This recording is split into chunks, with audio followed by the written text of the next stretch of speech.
Halstead Telephone Company and R&J Broadcasting Incorporated is proud to present to you this broadcast on yourliveevent.com.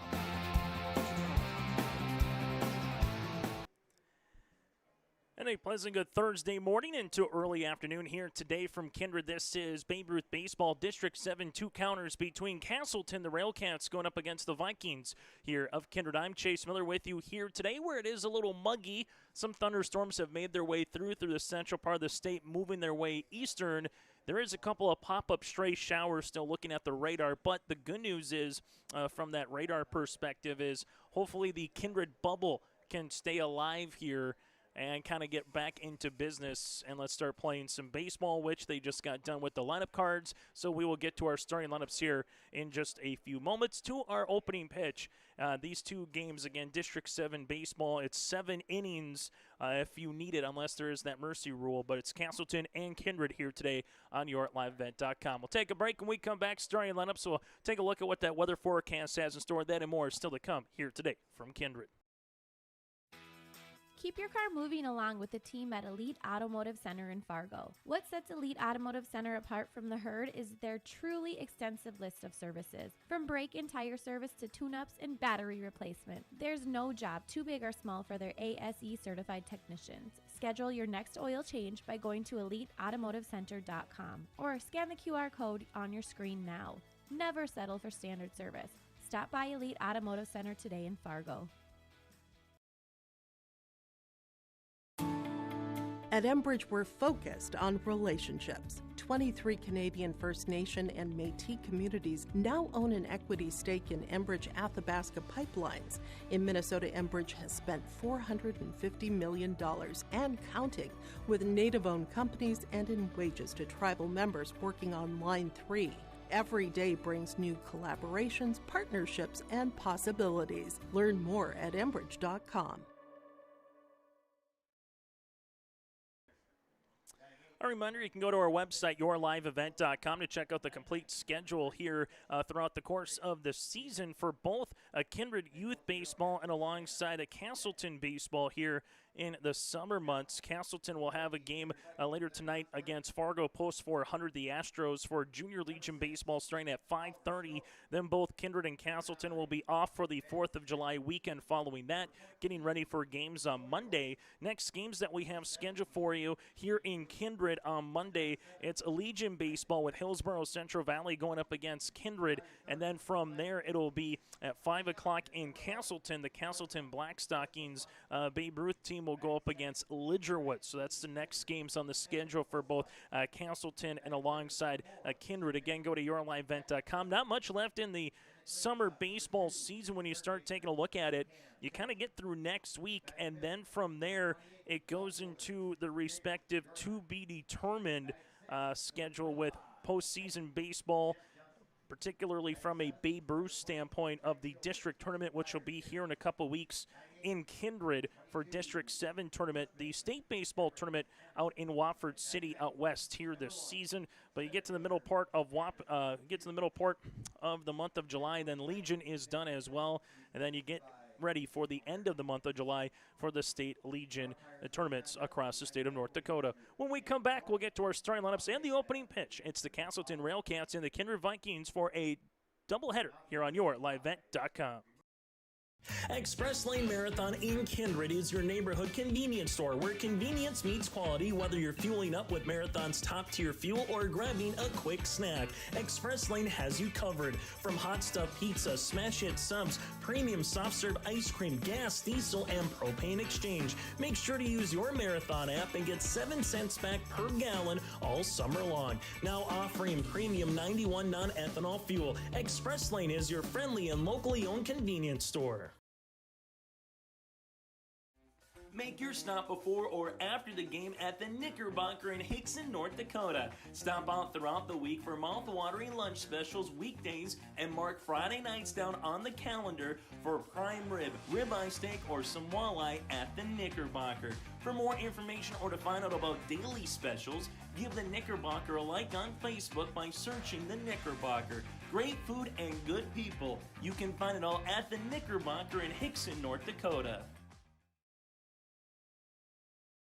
Homegrown local radio is now worldwide with 24-hour streaming. Download the RJ Radio app to hear local voices from local radio with KRJB, KRJM, and KKCQ 24 hours a day from anywhere. You can listen to your favorite programs like the RJ Family Morning Show, local news, farm markets, music, high school sports, church services, more from anywhere. KRJB, KRJM, and 96.7 KKCQ is streaming on the RJ Radio app. Download it to your device and take us with you wherever you go.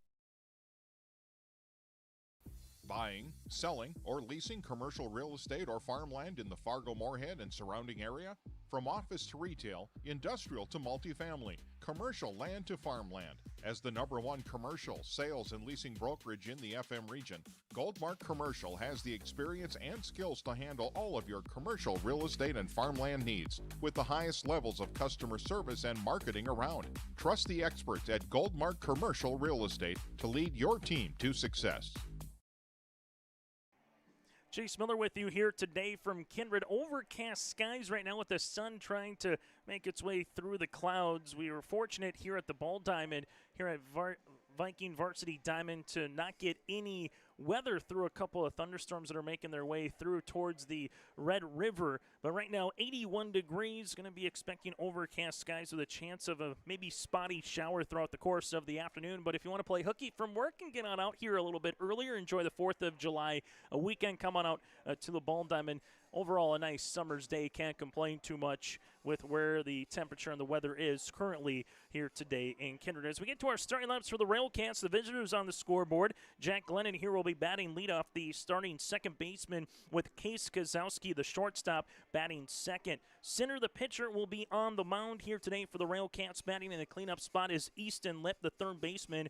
Caden Kendi, the batting fifth in left field. Center field will be Crosby Tripke in center field. Griffin Anderson at right field. Mason Broden at first base, and Zeman behind the plate here for the Railcats. Again, Glennon, Kozowski center, Lip, Kennedy, and Tripke. Anderson, Broden, and Zeman here for the Railcats. As we have Olslager here on the mound with Johnson behind the plate. Opening pitch making its way at 11:58 to get underway for the opening pitch here today on yourliveevent.com. 1 ball, no strikes here to Glennon. Righty-lefty matchup. Glennon takes one low for a ball, now 2-0. Jornheim in left field here for Kindred with Huseman in center. Gibbon makes his way in right field here today. 2-0 pitch going to be called a strike. It's now 2-1. Kittleson at third base. Swanson over at shortstop. Westby at second. Anderson at first with Johnson again behind the plate. This one goes foul up the third base line. It's now 2 balls and 2 strikes. As falling behind, 2 balls, no strikes. Gets a couple of back in a row here for Olschlager. And this will be now a full count at 3-2 as there comes the sun. Pitch number 6 upcoming here of the at-bat to Glennon. The payoff pitch. A breaking ball kept alive. Good swing there by Glennon Snow. Make its way to a 3-2 count. So 3 balls and 2 strikes. This one will be slashed, hit on the ground to the second baseman. Able to clean this one up and trying to backhand it there was Anderson after the one-hop throw by Westby. This will be safe here by Glennon. It'll be on the throwing errand and making its way now. For Casselton, they get a leadoff runner aboard. Not a bad play, just Westby just short-hopped it to the first baseman. Now all of a sudden for the Railcats, they get a runner on to begin this game. Good pitch over to Case Kozowski. It's 0-1. As Anderson holding on the runner, Glennon over at first. Olschlager with the pitch, runners in a break. This one goes all the way past the catcher, and standing up at second base was Glennon. He was off on the throw for the stolen base. And now it'll be 1 ball and 1 strike here to the shortstop with Kozowski. Well, for the Railcats, last night against Valley City, they came storming back and scored a handful of runs late in that game, and Casselton came up short in game number 2. The 1-1 going to be hit up the first base side with some room. Oh, what a nice diving play by Anderson. Anderson gets a grass stain on that left knee early in this game. Good, nice diving play by Anderson, as that was kind of away from us up the first base line for the out. Mark that one for a potential Agassi Precision Egg play of the contest. As we make our way now to center, pitcher versus pitcher here. Olschlager looks back the runner at second base, and Glenn in the pitch. And we'll get that one across. It's now 0-1. The 0-1 pitch upcoming from the righty. This one will get all the way to the backstop, gets by Johnson. So for Glennon, he reached base on an error. He'll take second base on a stolen base. Then after the wild pitch, he'll make his way now to third. So it's been the small things here for Glennon to get into scoring position, but also now stand 90 feet away as this one is popped up in the air. Who's going to call for it? Westby makes the catch, and he'll come back and bring the run back in. So Sinner is retired on 2 pitches, and it goes to Lip. Lip, the cleanup batter, looking to see if he can drive in the first run of the game here for the Railcats. Lip takes a good cut at it. It's 0-1. After falling behind against Glennon, working ahead on Kozowski, Sinner, and Lip respectively here for Evan on the mound. Here's the 0-1. Breaking ball just out of the zone. Now 1 ball and 1 strike. First of 2 games here today in Kindred for Babe Ruth baseball here in North Dakota. The 1-1. That'll work outside for a ball. Now 2-1. Again, District 7 tournament will be here in Kindred. The state tournament will make its way out to Watford City for Babe Ruth this season. 2-1 pitch popped up. That'll go out of play. The State A Legion tournament will be in Williston for these Legion programs. So you want to make your way out west this year for Babe Ruth or Legion. The 2-2 got him out in front, popped up, trying to have him play the sun a little bit here. The shortstop, and Swanson calls off Kittleson at the end to retire the side. There were no runs on no hits, and error with a runner left. We played a half inning today here in Kindred. It's Casselton, the Railcats 0 with the Kindred Vikings coming to the plate.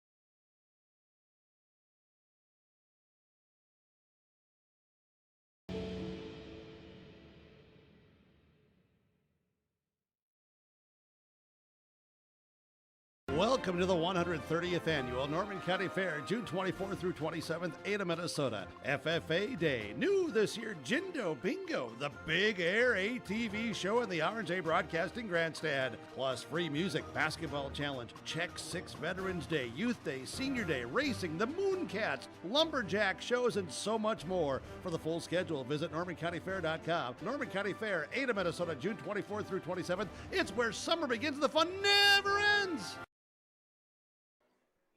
Today here on YourLiveEvent.com, it is Babe Ruth Baseball, Casselton and Kindred here today.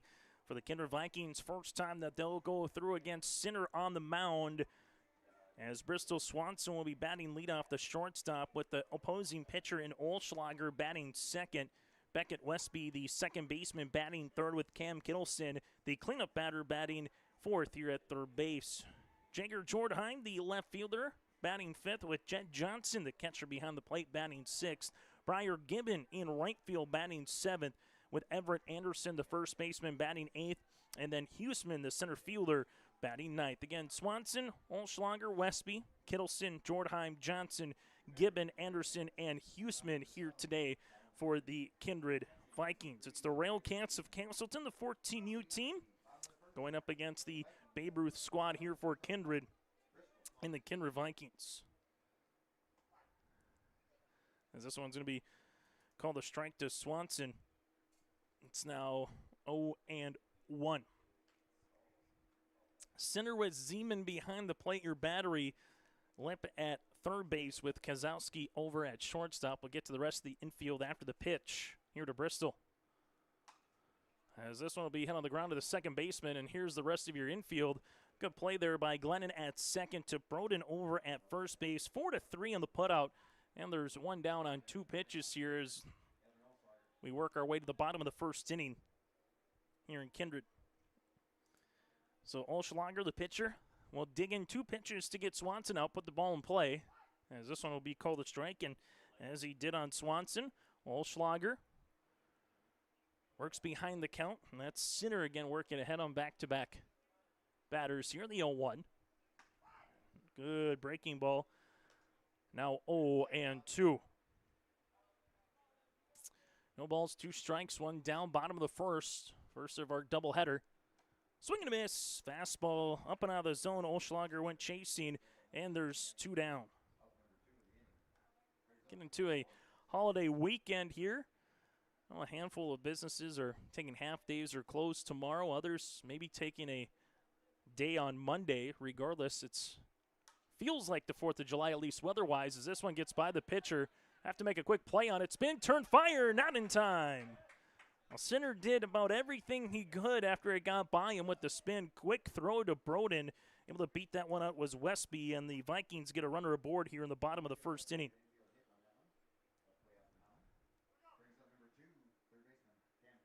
As Kittleson will dig in now, the Vikings looking to see if they can get a 2-out rally going. So they put the ball in play twice so far. As this one works up and out of the zone, it's now 1-0. That one just got by Sinner and then able to make a really good play on the spin, but Westby with the speed able to dig one out. He's going to be going on a 1-0 pitch. This one is popped up down the third base line. That'll go out of play, foul. And take a big hop into the evergreens. It's now 1 ball and 1 strike here to Kittleson. As you have Westby and taking his lead, held on by Broden here at first. Working from the stretch is Sinner. He'll come home. This will be hit and laced up the third baseline foul. So Kittleson looking just to stretch it out just a little more, and if he can, that could be extra bases down that left field line. 325 down the line to left, 348 to straightaway center, and 308, or make that 302 down the right field line here in Kindred. The 1-2.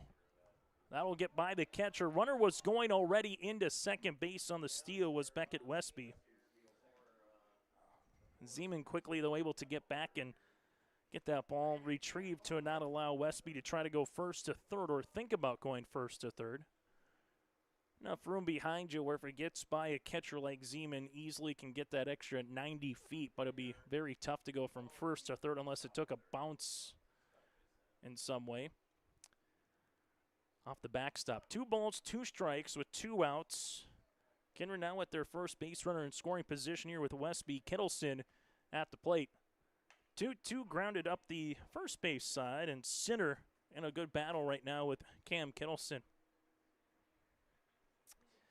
For 4 batters, longest at bat by a Viking batter here against the Railcat pitchers. We're in pitcher here with Sinner. Sinner. 2-2. Kittleson fouls it off again.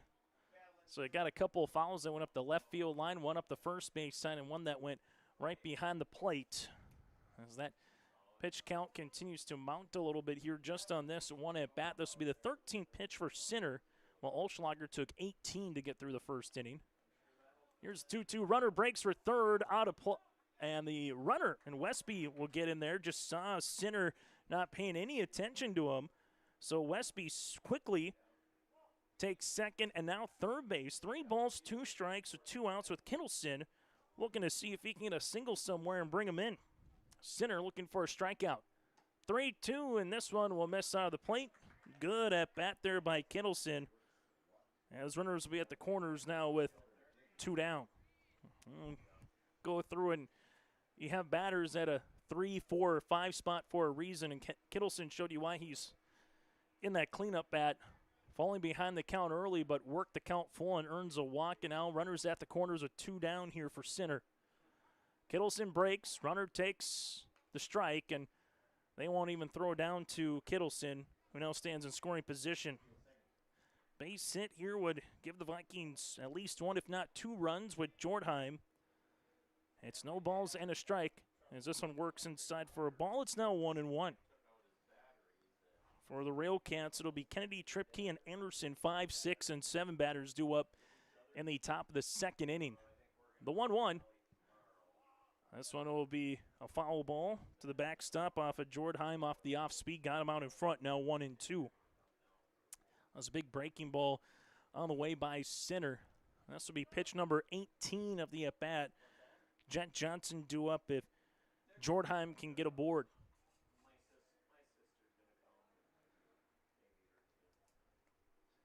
Sinner from the windup. 1-2 pitch. This gets by Zeman. Zeman's going to throw over to first for the respective strikeout. Almost looked like it might have been a foul tip, but Sinner gets the strikeout to retire the side. There were no runs on a hit. There were no errors and 2 runners left on base. We played 1 inning today. Here from Kindred, we're still scoreless as we head to the top of the second inning. The world of Outlaws late models are coming to Norman County Raceway on June 30th, 2026. Infield seating, your chance to meet your favorite National Touring Series drivers, and much, much more. Tickets are available now at ncraceway.com. Order yours today. And we'll see you June 30th, 2026.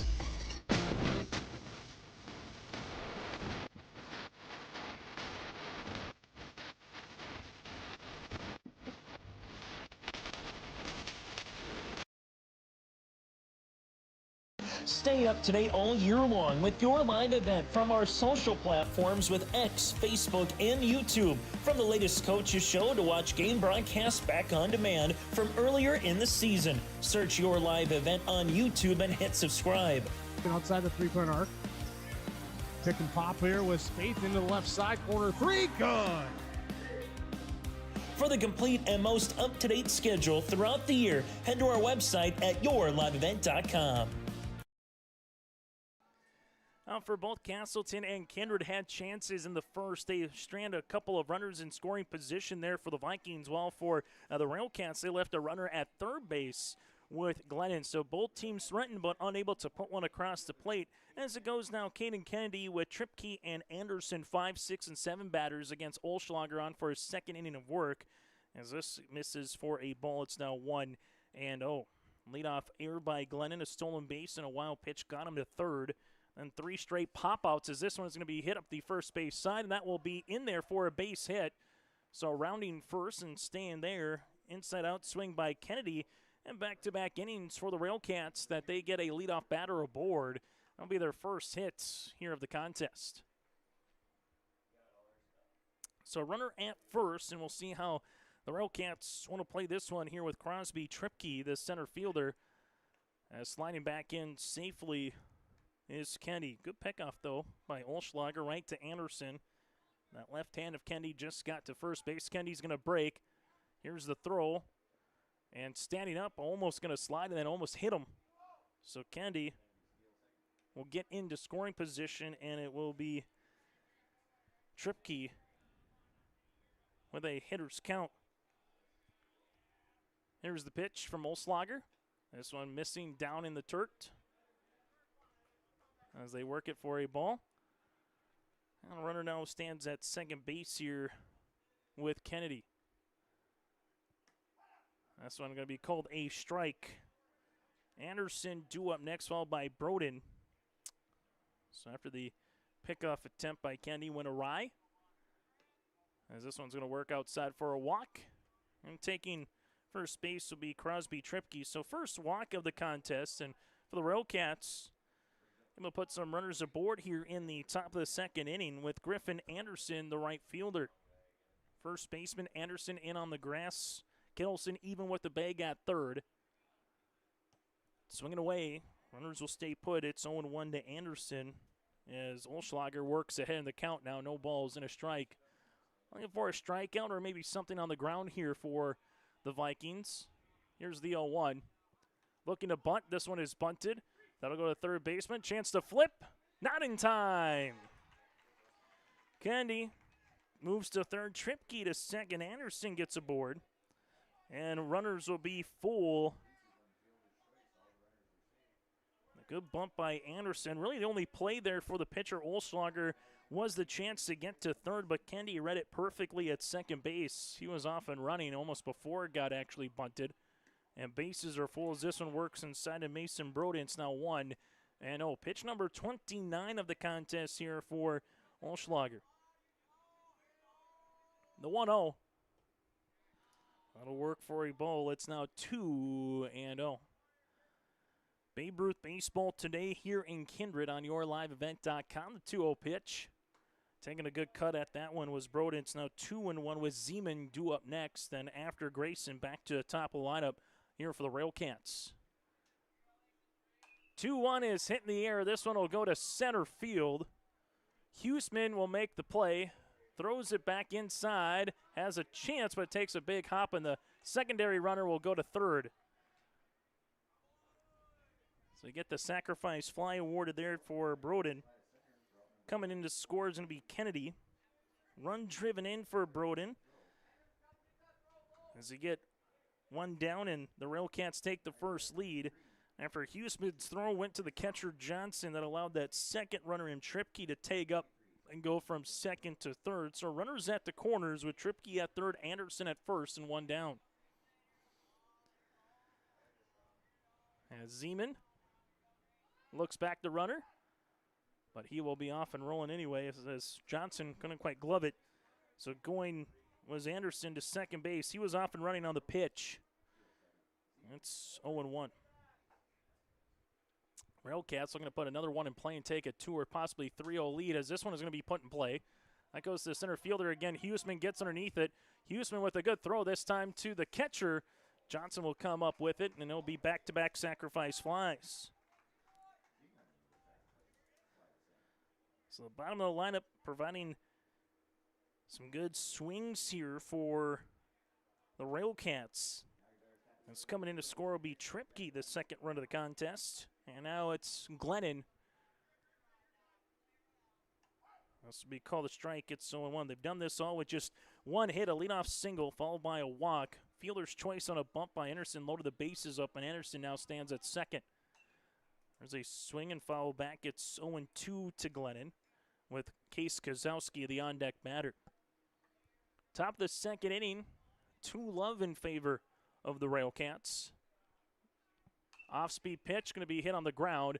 Westby will glove it, have some time, in time for the outs, and Glennon is retired. But one run does make that 2 runs do come across on one hit.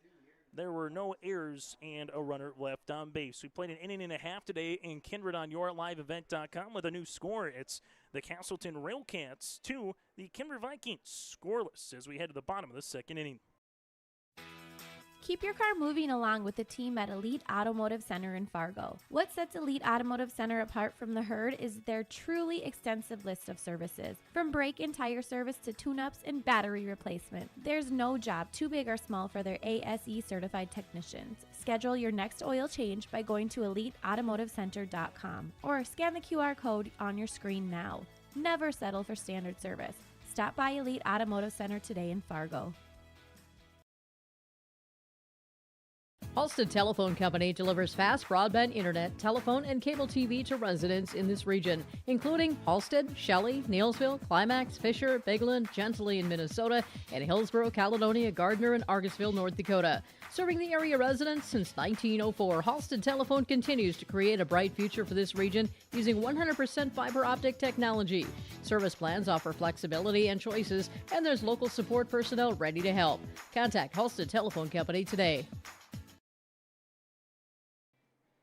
And to the bottom of the second inning here on YourLiveEvent.com from Kindred as the Railcats put up 2 runs across in the top of the second. We'll see what the Vikings can do bottom half of the second here with Jet Johnson, Briar Gibbon, and Everett Anderson coming up to the plate. Also, the folks in the press box here would like to thank and also give a shout-out here to Evan Moe, who lives in Fergus Falls, Minnesota.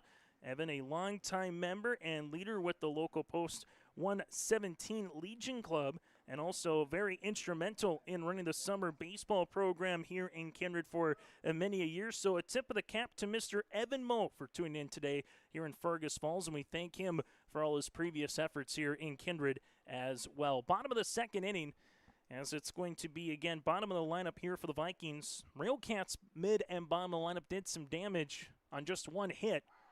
This one will be called a strike. It's 1-1, and sometimes it's the small ball variety. Put the ball in play, earn a walk, get a good bunt, a couple sacrifice flies. You do that a couple times in a game, and you can put some runs up on the board. It's going to be a nice play at shortstop, throwing across. Kozowski able to glove that over to Broden, 6-3 on the putout. As Kozowski made the stretch down for it, and if he doesn't make that stretch, it goes into center field. Instead, there's one down here quickly in the bottom of the second inning. Now, Briar Gibbon, the right fielder, batting 7th here for the Vikings. As center will one-hop the catcher. It's 1-0. Here in Kindred now, have both up the first and third base signs with turf until you get to the infield dirt, home plate, and the pitcher's mound also turf as well. The 1-0 will work. Now 2-0. Able to see Lisbon having a turf mound and a turf home plate. Lemoore has a turf mound and a turfed home plate. Casselton just turf everywhere. 2-0 pitch. That'll work inside for a ball now, 3. And starting to see that a lot more, at least at a different ballparks, where getting to the point where the bare minimum seeing at least home plate, if not both home plate and the pitcher's mound, just from spring baseball to where we are now in the summer, having those be turfed a little bit more and more throughout the region. Here's the 3-1. That'll miss for a 5-pitch walk. Gibbon take the second walk of the contest here for Kindred. They get the 10-run aboard, bottom of the second, with Everett Anderson, the first baseman. And one thing for Sinner, does have a little bit of a heat on it. Just a matter of trying to locate a little bit right now as he goes off speed. And a one-hop to catcher here with Zeman. It's now 1-0. Huseman due up next. As working from the stretch is Sinner, taking his lead off of first is Gibbon. He'll stay put. That'll run up and out of the zone now 2-0. So you just go back through the last 7 pitches here. Just one has been called a strike right now. Then eventually getting into second base here is Gibbon. As the Vikings looking to see if they can get something in the outfield and get that first run of the game across. This one will be called a strike. Now 2-1. Start making your way through, though. Again, 4th of July when it comes to summer baseball. It goes by quick. You start getting T-ball, all the youth pretty much being wrapped up in a lot of places by July 4th. As this one missing low. Then from there, Babe Ruth baseball's not too far away from postseason play. Legion a little bit longer once you get to the regionals at the end of the month and state. This will be a walk, so back-to-back 5-pitch walks here for the Vikings, and they get something brewing here in the second inning. They left runners at second and third with Westby and Kittleson in the first, and now we're threatening here with Gibbon and Anderson here in inning number 2 as we get a little meeting on the mound. This is Babe Ruth baseball here today in Kindred.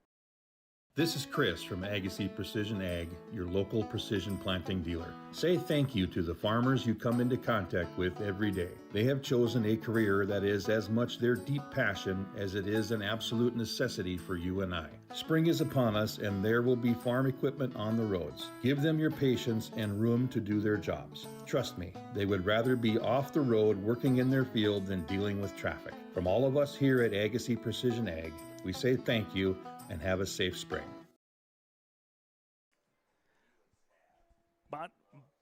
Bottom of the second inning here in Kindred. It's the Railcats 2 with the Vikings scoreless, but they're threatening as the number 9 batter in Huseman comes up to the plate, the center fielder against Sinner. Sinner right now his 32nd pitch upcoming here in the contest through an inning and a third. As first pitch swinging, hit on a line. That'll go into left.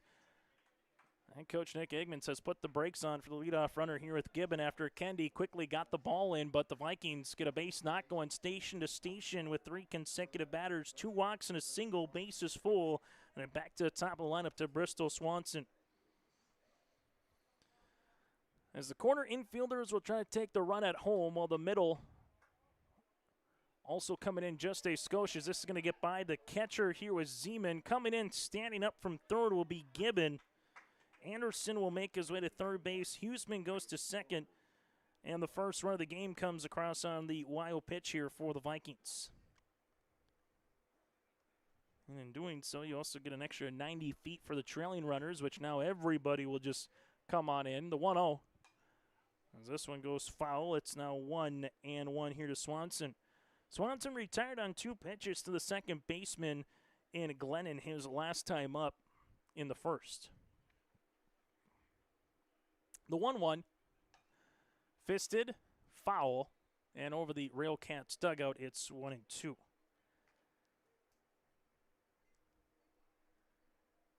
1 ball and 2 strikes. Olschlager due up next. Vikings with a chance to tie or take the lead here if he gets something into the outfield grass. 1-2 pitch. That'll miss now 2-2. Just making your way through the countryside. I tell you what likes the heat and the moisture is corn. That has shot up, it feels like, in the last week. Making your way through. The 2-2 pitch popped up. This one could be a difficult play behind second. Oh, what a diving play here by Glennon. The lead runner is going to tag. Here comes the throw, not in time. Well, 2 really good heads-up plays. First by Glennon as he had to come in, and because he came in, had a little bit more room to have to go out there in short center field, and then had Anderson smartly wait to tag up. So good plays all around, and it's 2 apiece here now with 2 down and a runner at second. As it's going to go Olschlager, it's 0-1 as Huseman nearly stole third base off the pitcher. So Swanson gets the run driven in. As Anderson comes in and scores. No balls and a strike. This will be hit on the ground towards the shortstop. Here's the throw across, and not going to be in time. So Kozowski's throw takes Broden climbing the ladder. He tried to apply the tag on Olschlager, who olayed up the first base line. And now he got runners at the corners. Not a bad play by Kozowski, just deep in the hole, and unfortunate there from the first baseman where just had to try to move up there with Broden. Be a difficult play regardless. Give that as a throwing error on the play by Kozowski, and now it goes to Westby. Westby with a single, a couple stolen bases last time up in the first, and the Vikings going to take the lead. As runner will be off and going here. As now it's going to be 1-0 here with Westby. As Westby dances in, it's now 2-0. Good hitters count right now to Beckett Westby. He might be taking a potential walk. Kittleson due up next. Vikings looking to take their first lead of the contest. This will be called a strike by Sinner. And Sinner now has his 44th pitch of the contest upcoming. Fouled off. Be 3-2, getting to that midway point here in terms of a pitch count for what Sinner has for one particular game. Well, Olschlager, he's got 36 pitches for 2 innings so far for the Vikings. The 3-2. Westby hits this one in the air. That'll go to right center field, and that'll get by the center fielder as he will run towards second base. Hold up there. It's a 2 RBI double. And the Kindred Vikings take a 4-2 advantage here by Westby's swinging.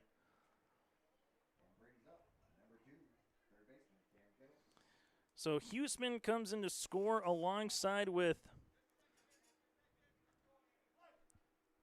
As you'll see it now here with Beckett Westby with that double and gets 2 runs driven in on top of it. Now to Kittleson. I'll say that he went through. Westby will steal third base, his third stolen base of the contest. Kittleson will fall behind now, 0-1. Kittleson, though, had a very workmanlike at bat his last time up. Fell behind 0-2. Worked the count full, drew a walk back in the first. 0-1. This one gets by the catcher, and Westby will stand up and come in and score. So Beckett Westby does a little bit of everything here. It's 5-2 in favor of the Vikings as they've put up 5 runs here so far in the bottom of the second inning. Now 1-1 here from Sinner. This will be called a strike. It's 1-2. 8th batter here for the Vikings in the bottom of the second inning. Sinner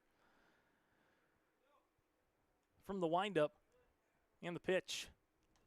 Foul tipped as Kittleson stays alive here at 1-2. Let's definitely get to the 4th of July sometimes. The month of June can be rainy and cold and chilly. And we kind of saw all seasons in June after state baseball and softball was up in the 90s at times in Jamestown at the end of May. Seemed to kind of throw into June a little bit. Once you get to July 4th, traditionally, kind of can be that first muggy weekend, and that's kind of where we're at right now as the humidity has definitely popped back up throughout the valley. As Sinner in another battle here with Kittleson as this one hops the catcher. One thing Kittleson has done is work some counts here against Sinner so far in his 2 at-bats. 5 runs across here in the inning after a couple one-out walks when coming to scoring a one-out single as well. This will work up and out of the zone. It's 3-2. Had a walk, a single, make the bases full. Swanson then with a sacrifice fly. Able to get a couple runs in. The 3-2 pitch. Just off the zone, and Kittleson takes the walk. Or was it an out? They said it will be an out. I thought it was a ball, but it is an out, so to negate that. But still, 8 batters come up to the plate. 5 runs across in the inning after 2 hits. The big one was a 2 RBI double by Westby, and there was a runner left.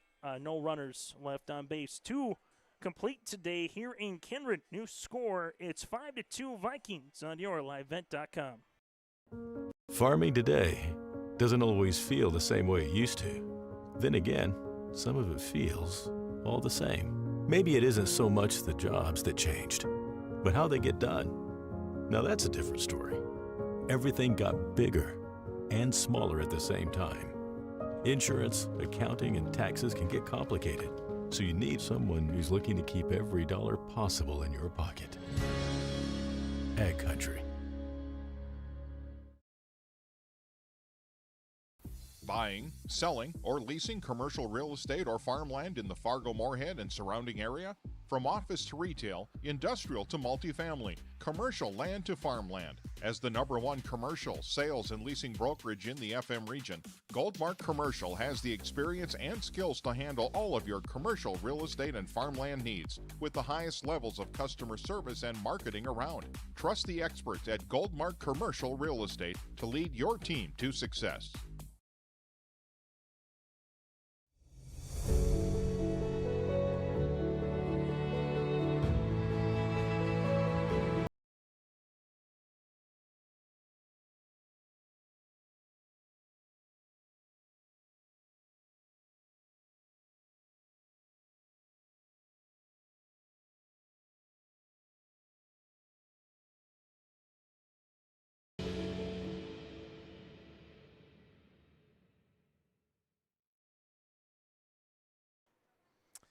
As we come back here for the Railcats, now trailing for the first time today, 5-2 here in the top of the 3rd inning. It's 2, 3, and 4 batters with Case, Kozowski, Sinner, and Lipdu up here as Kozowski fouls his first one back. It's 0-1. Kozowski hits one on the ground right back up the middle.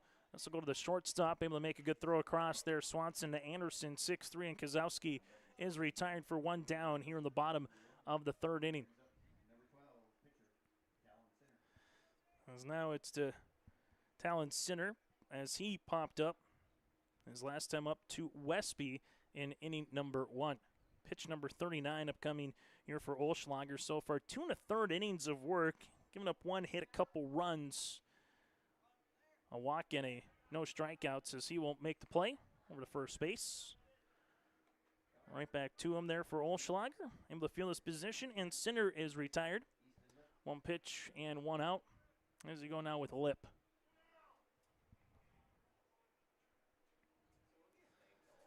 Lip with a pop-out his last time up in inning number 1 for the Railcats. Olschlager from the stretch. This one will work up and in out of the hands. It's now 1-0. No runs in the first inning, 2 in the second for the Railcats. Is this called a strike? Similar for the Vikings. No runs in the bottom of the first, but 5 runs across in the bottom of the second. 1-1 pitch, swing and a miss. It's now 1-2. A bad-looking crowd. It's made its way here today in Kindred to watch some Babe Ruth baseball. The 1-2. Getting to the holiday weekend on top of that. 2 balls and 2 strikes. If Lip can reach, Kendi is due up. Well, for the Vikings, they'll have their 5, 6, and 7 batters with Jordheim to lead things off in the bottom of the third. 2-2 pitch will go foul up the first base line. Breaking ball, staying back on it was Lip, and he just filleted it foul. He'll get another one here against Olschlager. Olschlager, see this one missed low for a ball, now 3-2. Last 3-ball count was to Glennon back in the first inning. 3-2 pitch, a hard hopper hit right back up the middle. Swanson bobbles it, regains possession, and throws not in time. Bristol was there, got behind it, just on that pop. It just kind of came through, and as he was trying to grab it with the glove and the hand, that's where it hit, and for a error. That'll be the second one here for Kindred in the infield this afternoon, and now will be Kennedy. For the Railcats, trying to see if they can get something going with 2 outs. Runners in a break and going into scoring position. Here is Lip with a stolen base. Kennedy with a leadoff single back in the second. He had a stolen base and eventually came in to score. And so he will take a strike. It's 1-1. 4 batters to play in the first inning. You had 6 batters to plate in the second, and the 4th here in inning number 3 for the Railcats. 1-1 pitch, foul tipped. It's now 1-2.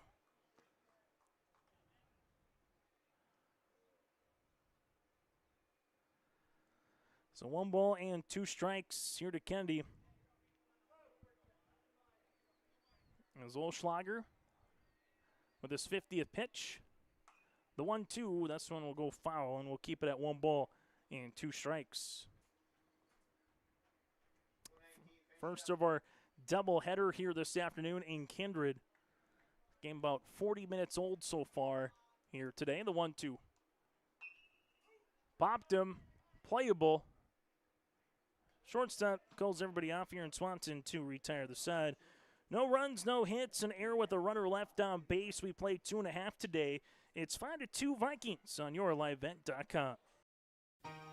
For trusted news, weather, and sports from your community, look to R&J Broadcasting Incorporated, KRJB, KRJM, and KKCQ Radio, and rjbroadcasting.com. Hear local voices from local radio with news and information from the area. Your information stations, KRJB, KRJM, and KKCQ Radio, and rjbroadcasting.com. Local voices from local radio. Growers, prepare your fields and yields against the wet conditions today and beyond with the Drain Tile project from Chad's Excavating out of Mayville. Drain tiling will improve and increase your yields and land values for years to come. Chad's Excavating provides free detailed estimates, and with over 40 years of combined success, they provide professional installation and service. Call Chad today to prepare for your future and any questions that you might have. That's Chad's Excavating out of Mayville, helping farmers grow. Bottom of the third inning here on yourlivevent.com. It's Babe Ruth Baseball here from Kindred. Currently, the sun continues to try to make its way through the clouds, a little bit of cloud cover. Fortunate about just about an hour ago now, we did have a couple of pop-up thunderstorms that made its way through the region that kind of dissipated in and around Kindred.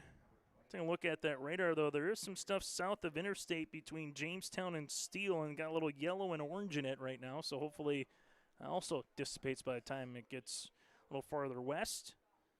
Railcats now on the defensive portion here, the third inning, as Jordheim, 1 ball and 1 strike with Sinner.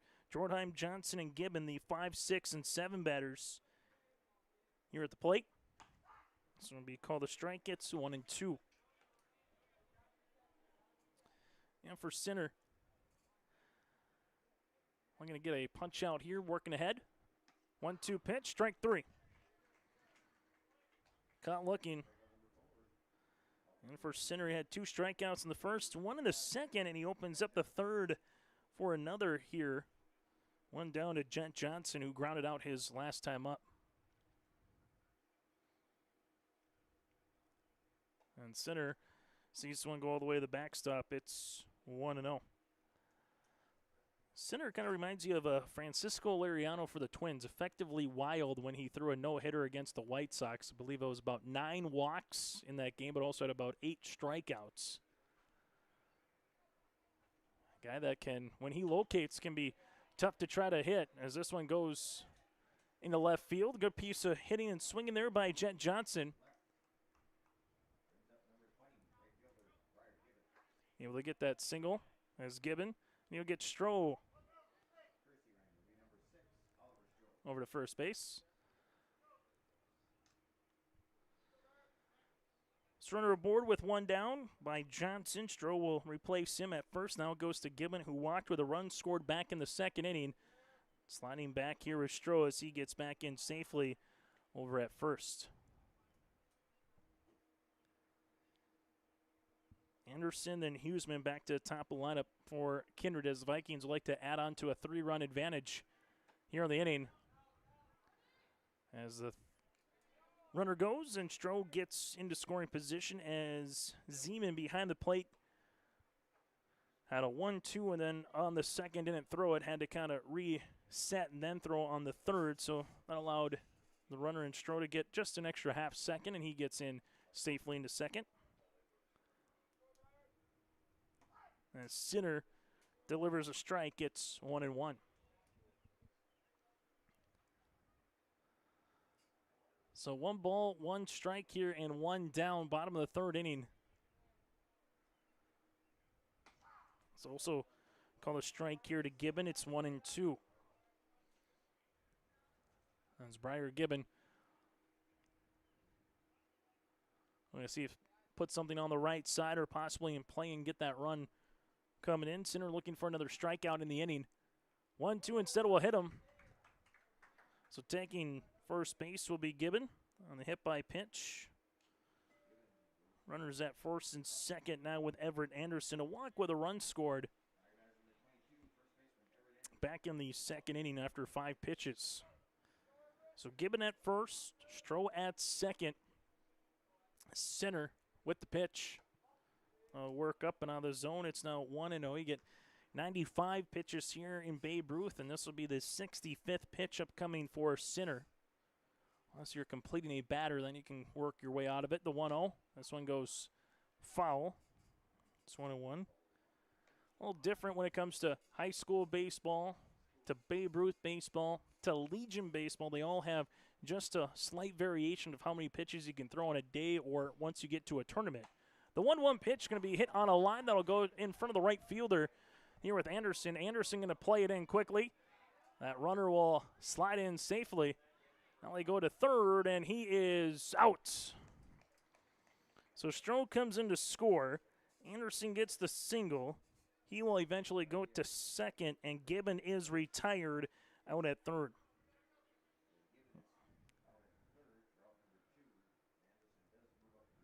So a run does come in to score.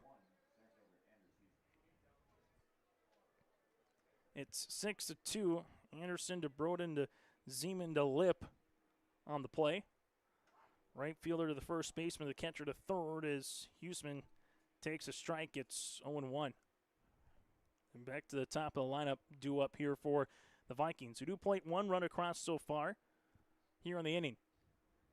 0-1 by Sinner. As this gets all the way to the backstop, Anderson will make his way to third base. And it's now 1-1. So 1 ball and 1 strike here to Huseman. The Vikings left a couple runners on base in the first, 0 in the second. And this one's going to get all the way by the catcher again, and coming in to score, here will be Anderson on back-to-back pitches. He will go from second to third to home. The Vikings now take a 7-2 advantage. Bottom of the lineup has been the bread and butter here today for the Vikings, as they have scored between the 6, 7, 8, and 9 batters 5 of the 7 runs here today for Kindred. 2 balls and 2 strikes to Huseman. The pitch will be out of the zone at 3-2. Full count. As Sinner rocks and delivers. 3-2 pitch off the end of the bat. That'll go to the second baseman. And Glennon is there to retire this side. But 2 runs do come across in the inning after there was 2 hits with nobody left on base. We played 3 today with a new score here in Kindred. It's 7-2 Vikings over the Railcats on EuroLiveEvent.com. Keep your car moving along with the team at Elite Automotive Center in Fargo. What sets Elite Automotive Center apart from the herd is their truly extensive list of services. From brake and tire service to tune-ups and battery replacement, there's no job too big or small for their ASE certified technicians. Schedule your next oil change by going to EliteAutomotiveCenter.com or scan the QR code on your screen now. Never settle for standard service. Stop by Elite Automotive Center today in Fargo. At Enbridge, we're focused on relationships. 23 Canadian First Nation and Métis communities now own an equity stake in Enbridge Athabasca Pipelines. In Minnesota, Enbridge has spent $450 million and counting, with Native-owned companies and in wages to tribal members working on Line 3. Every day brings new collaborations, partnerships, and possibilities. Learn more at Enbridge.com.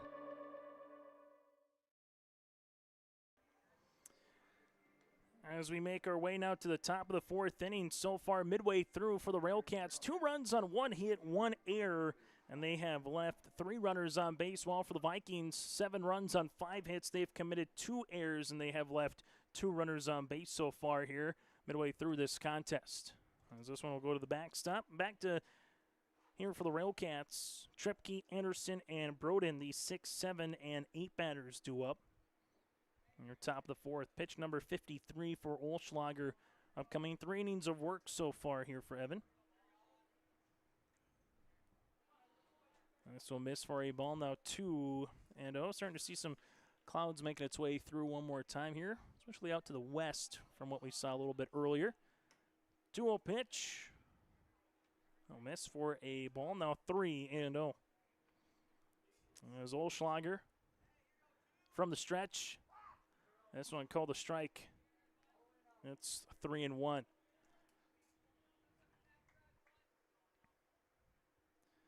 Three 1 pitch. Swing and a miss. Now 3-2 in Olschlager. See where he goes here after falling behind 3-0. Gets a swing and a miss and a take strike.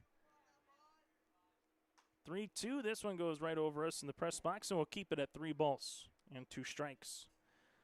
Tripke with a walk and a run scored back in the second, part of first 3 batters to reach base in that inning. Takes a good hack at this one, goes foul at 3-2, a single, a walk, and then a fielder's choice and a bunt. A couple of sacrifice flies by Broden and Zeman, and the Railcats put up the first 2 runs of the game. 3-2. This will be hitting the air. That'll go to the right fielder, and going back a little bit is Gibbon. Good at bat by Tripke, but Olschlager wins the battle, and there's 1 down here on the top of the 4th inning. As now it goes to Griffin Anderson. Anderson with that bunt to reach base and a kind of stolen base his last time up. Reached on a fielder's choice. Is this going to be called a strike? Gets 0-1. It'll be another 7-inning contest after this one wraps up, as both of these are District 7 counters between the Railcats and the Vikings. 1-1 pitch, called a strike. It's now 1-2.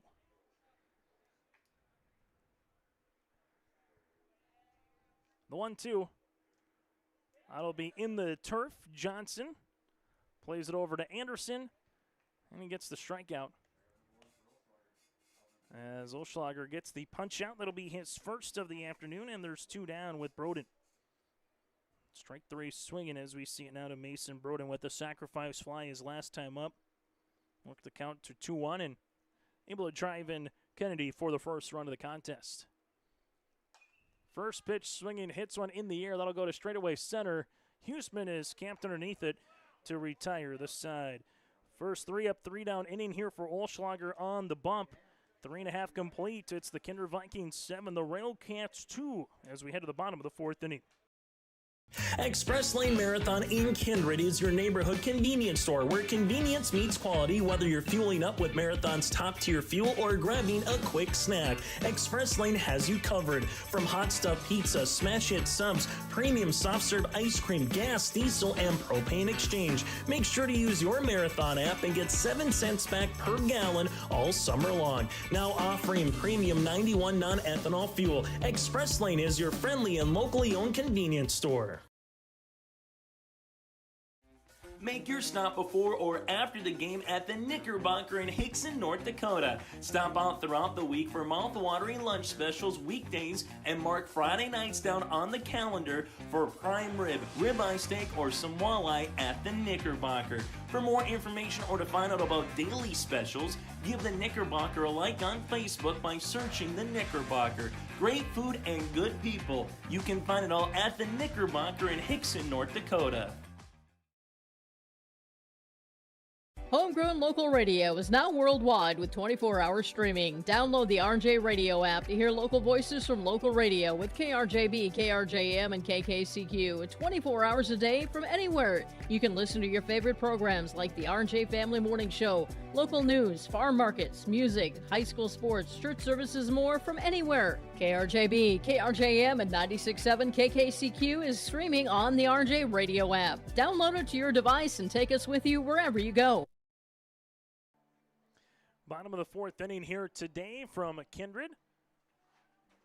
At Viking Varsity Diamond here for the Kindred Vikings, looking to see if they can add on to a 5-run lead right now and separate just a skosh more. Well, from a Railcats perspective, hoping to put a 0 on that scoreboard and see if he can cut into that deficit late here, starting in the top of the 5th inning. But right now, got to go back through the top of the lineup as Bristol Swanson at the plate. He takes the ball now 1-0. Sacrifice fly his last time up in the 2nd with a ground ball in the 1st. 3 innings of work so far for Sinner.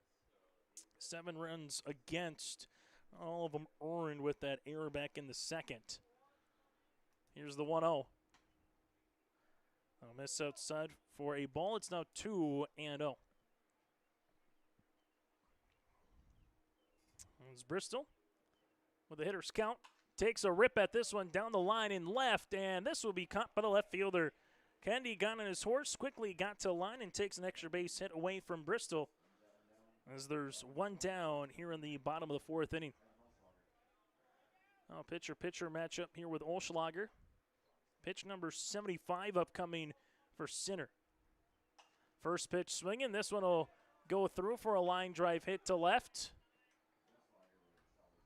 Olschlager gets aboard with a single, his 2nd time he's been able to reach base here this afternoon. And he will stay put at first base running.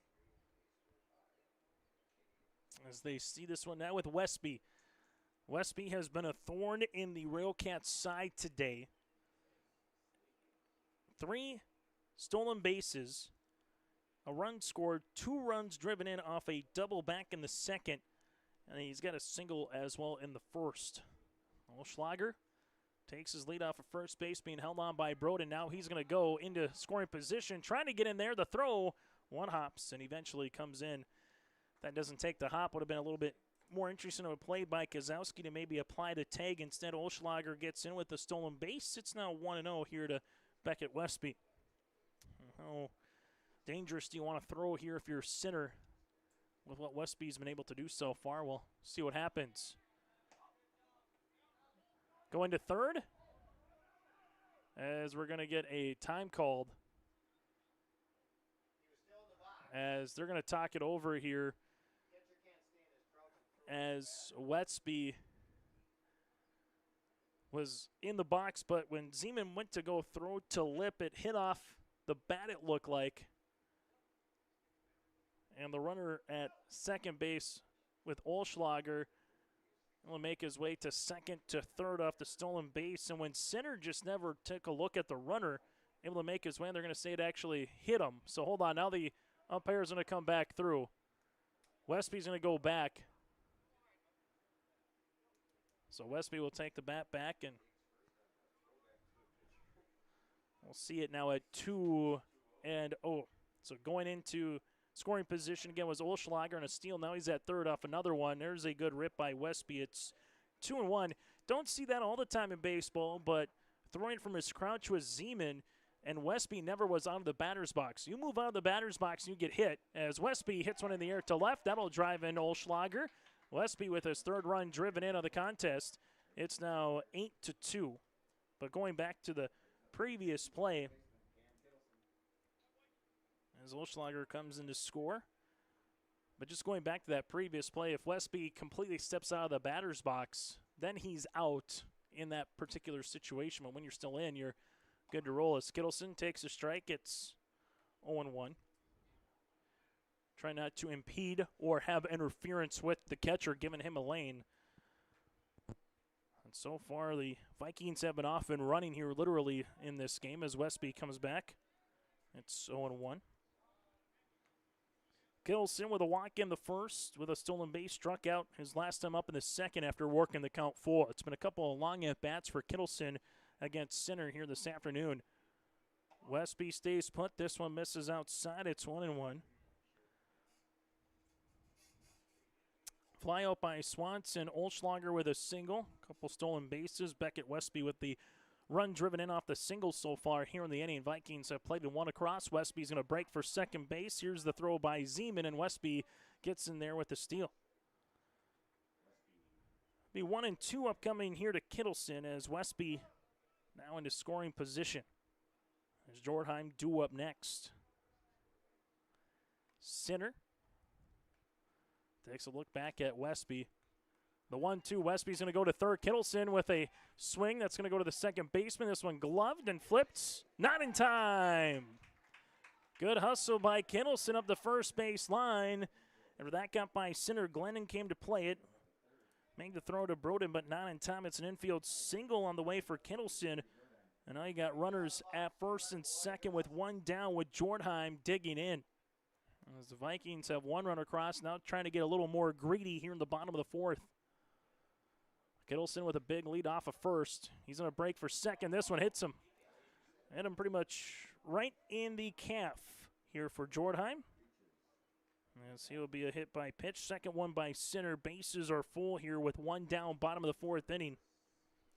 So you start going through that pitch count as well. Center's got about left in the chamber, which is 11.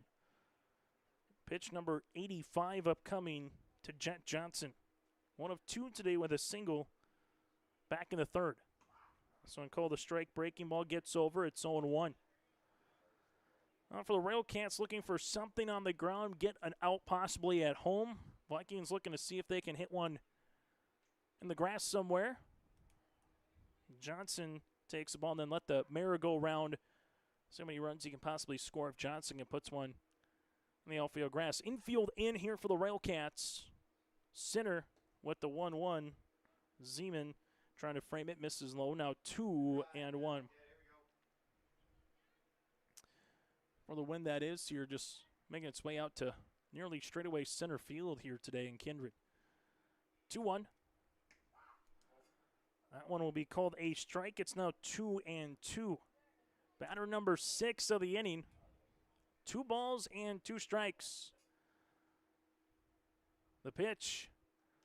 One hop and get off the home plate umpire. That doesn't hit the home plate umpire in the upper right. That's easily a run coming in. Instead, it's now 3-2. In the right shoulder blade, if you will. Also taking almost a suicide lead over at second is Kittleson. Kittleson's, before the pitches, is halfway between second and third. That's a strike 3 looking. And Jet Johnson is retired as there's 2 down. And now allows the infield to make their way into normal depth position as Gibbon, with a walk and a hit by pitch, just have a run scored back in the second. Pitch number 91. This one will miss. The zone, it's 1-0. And Anderson due up next. Bottom of the lineup, though, has been really good today for the Vikings. This one's going to get all the way by the catcher. 1 run does come in to score. It's now 9-2. 2-0 pitch upcoming, so Westby comes in as he will score his second run of the game. Kittleson goes to third, and Jordheim now stands at second. 2 runs across here for the Vikings, bottom of the 4th inning, as Sinner takes a look here at Gibbon. 2-0 pitch. Let's call the strike now 2-1.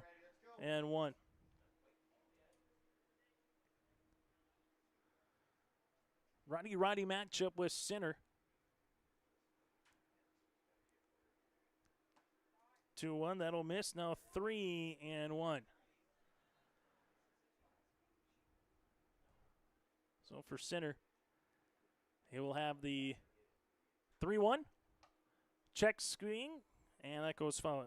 Excuse me, check swing on that one by Gibbon as that one ran in and went up the first baseline foul. Full count pitch to Gibbon. And for Sinner, he's reached that 95th pitch here. And the payoff pitch, as this will miss for a walk. Bases are full yet again. And for the Railcats, with where the pitch count is for Sinner, they will have a pitching change. We'll let you know about it next. Bottom of the 4th inning. Vikings with 2 runs across. Bases still full with 2 outs. We'll let you know the pitching change when we return here on yourlivevent.com.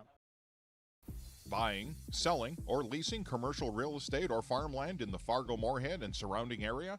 From office to retail, industrial to multifamily, commercial land to farmland. As the #1 commercial, sales, and leasing brokerage in the FM region, Goldmark Commercial has the experience and skills to handle all of your commercial real estate and farmland needs with the highest levels of customer service and marketing around. Trust the experts at Goldmark Commercial Real Estate to lead your team to success.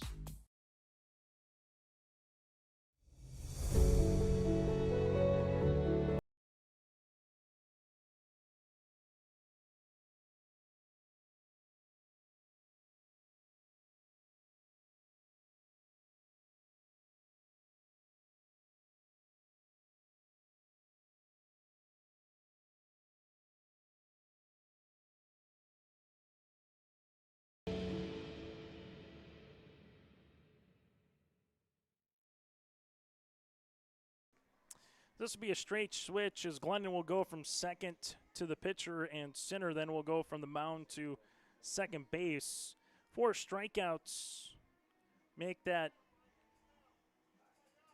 5 strikeouts total in the contest there for Sinner. A couple hit by pitches with a handful of walks, 9 runs across. He's on the hook for all 3 on the base pass. 8 hits in 3 2/3 innings, 96 pitches there for Sinner. As now Glennon will come on here for the Railcats. Looking for 1 out to get the Railcats back up to the plate. But all of a sudden, if you're the Vikings and you put 1 across here for Evan Anderson, and if Anderson can put 1 in the gap somewhere, we can be talking about the mercy rule potentially going into the top of the 5th inning. The Vikings will need 3 runs for that to happen. The pitch. First pitch swinging off the mitts of Zeman after the foul tip by Anderson. It's 0-1.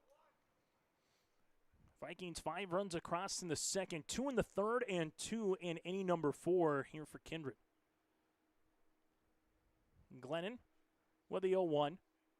taking a good cut at that one is Anderson. It's now 0-2.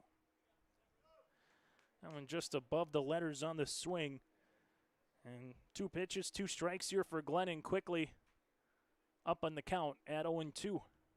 0-2 does it again, and that will retire this side. But the Vikings do play 2 runs across. They leave the bases full.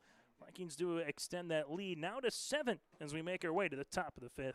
Welcome to the 130th Annual Norman County Fair, June 24th through 27th, Ada, Minnesota. FFA Day. New this year, Jindo Bingo, the Big Air ATV show in the R&J Broadcasting Grandstand. Plus free music, basketball challenge, Check 6 Veterans Day, Youth Day, Senior Day, racing, the Mooncats, lumberjack shows, and so much more. For the full schedule, visit NormanCountyFair.com. Norman County Fair, Ada, Minnesota, June 24th through 27th. It's where summer begins and the fun never ends.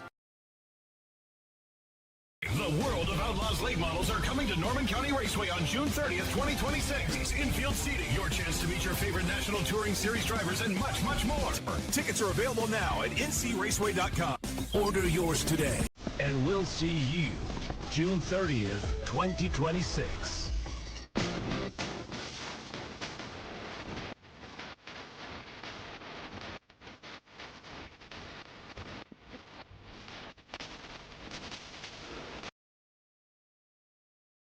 Top of the 5th inning here on your liveevent.com. Chase Miller with you. Reminder, more baseball coming up for both the Kindred and the Casselton perspective here this summer. Simply go to yourliveevent.com to check out the next coming games.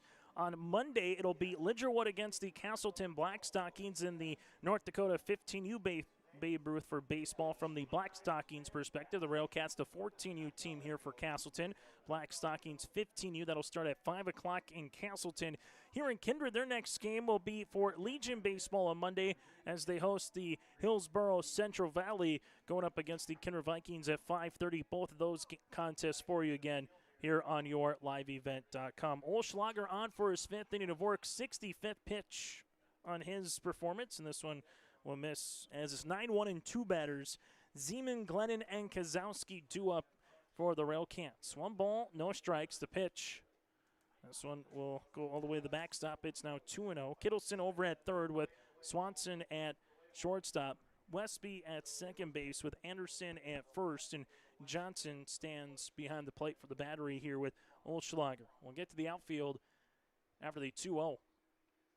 2-0 will miss. Now 3-0. Jortheim in left field, Huseman in center, and Gibbon in right again for the Vikings defensively here in our first of 2 contests today. So 3 balls, no strikes to Zeman. Zeman takes the entire way. Yes, he does. 4-pitch walk. So for Olschlager, just his 2nd free passes he's given up. The first since Tripke in the 2nd inning, which would eventually come in his score. And now it goes back to top of the lineup with Jack Glennon. As Glennon will dig in now from the left-handed part of the batter's box. Anderson taking his lead. This will be called a strike. It's 0-1. Jortheim again in left, Huseman in center, Gibbon in right. Jack Glennon 0 for 2 today, reached base in the first on an error, didn't steal second base, grounded out his last time up, hits one up the first base side, foul. It's now 0-2. For the Railcats, goose eggs and inning number 1, 3, and 4, but 2 runs in the second, thanks in part to a sacrifice fly by Broden and a sacrifice fly by Zeman. So miss for a ball. It's now 1-2.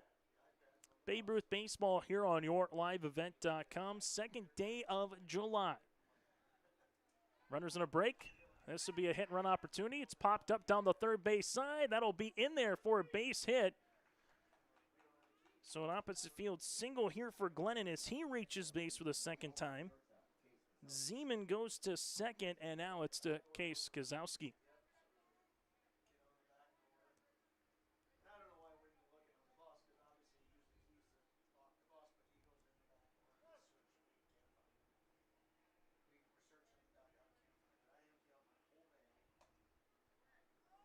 As this one misses for a ball, it's 1-0. So 1 ball and no strikes to Case Gazowski. 0 for 2 today. Now make it 2-0. Nobody out here as the Railcats need to put some runs across. They put 0 across. The Vikings put 3 up in the bottom half. It'd be a run rule. 2-0 is going to be called a strike. It's 2-1. Contest that got underway back at 11:58, so just over 70 minutes old here today in Kindred. 2-1 pitch. Hit on the ground, high chopper that'll go to the second baseman. They get one there, chance for 2. They turn the double play. Nice play by Westby, made the catch, able to put his right foot on the bag, fires across to Anderson, and Kozowski is retired in the 4-3 DP. Zeman goes to third base. Glennon is recorded out at second. And now you have Sinner. Sinner 0 for 2 today with a pop out and a ground out. As this one here for the Vikings, 1-0. One more out away from getting out of the inning. Well, for the Railcats, looking to get a base hit, and they get one here. As helping his own cause to begin the game was Sinner. Now the second baseman, as he gets a 2-out single, first run driven in, as Zeman comes in to score. That'll be Sinner's first run driven into the contest. Cuts into that deficit now. It's 9-3.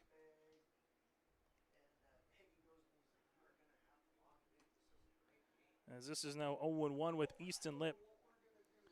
Lip is 0 for 2 today. Reach base back in the third and a stolen base as well. Here's the 0-1. Foul. Now 0-2. Fifth batter of the inning here for the Railcats. They had 4 in the first, 6 in the second, 4 in the third, 3 up, 3 down fourth. And for Olschlager, trying to get out of the inning with some pitches remaining here, as this will be pitch number 81 that he has. 95 in a game. The pitch, good breaking ball, and that will be strike 3 to retire the side. So Lip is retired, and Olschlager gets his second strikeout. There was 1 run across in the inning off a couple of hits. No errors with a runner left on base. We played 4.5 today. Here in Kindred, it's the Vikings 9, Casselton 3.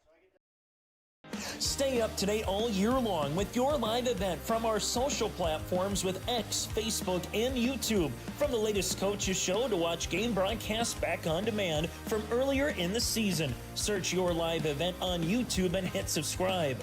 Outside the three-point arc. Pick and pop here with Spaeth into the left side corner. 3, good. For the complete and most up-to-date schedule throughout the year, head to our website at yourliveevent.com. Keep your car moving along with the team at Elite Automotive Center in Fargo. What sets Elite Automotive Center apart from the herd is their truly extensive list of services. From brake and tire service to tune-ups and battery replacement, there's no job too big or small for their ASE certified technicians. Schedule your next oil change by going to EliteAutomotiveCenter.com or scan the QR code on your screen now. Never settle for standard service. Stop by Elite Automotive Center today in Fargo. Halstead Telephone Company delivers fast broadband internet, telephone, and cable TV to residents in this region, including Halstead, Shelley, Neelsville, Climax, Fisher, Bigland, Gentilly in Minnesota, and Hillsborough, Caledonia, Gardner, and Argosville, North Dakota. Serving the area residents since 1904, Halstead Telephone continues to create a bright future for this region using 100% fiber optic technology. Service plans offer flexibility and choices, and there's local support personnel ready to help. Contact Halstead Telephone Company today.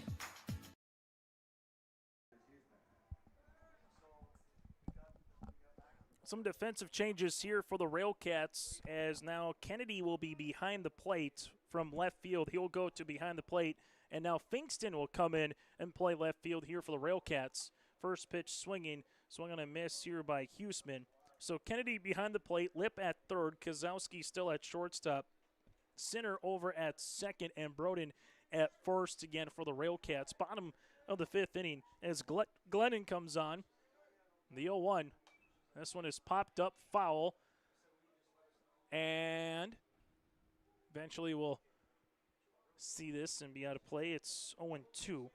Finkston in left field with Tripke in center, and Anderson stands in right. After Glennon came on, 3 pitches to retire. Anderson looking for the same thing here. 3 pitches to retire Huseman to open up the 5th inning. Shakes off Kennedy a handful of times. Now gets his pitch, does Glennon. The 0-2. That'll miss. Now 1-2.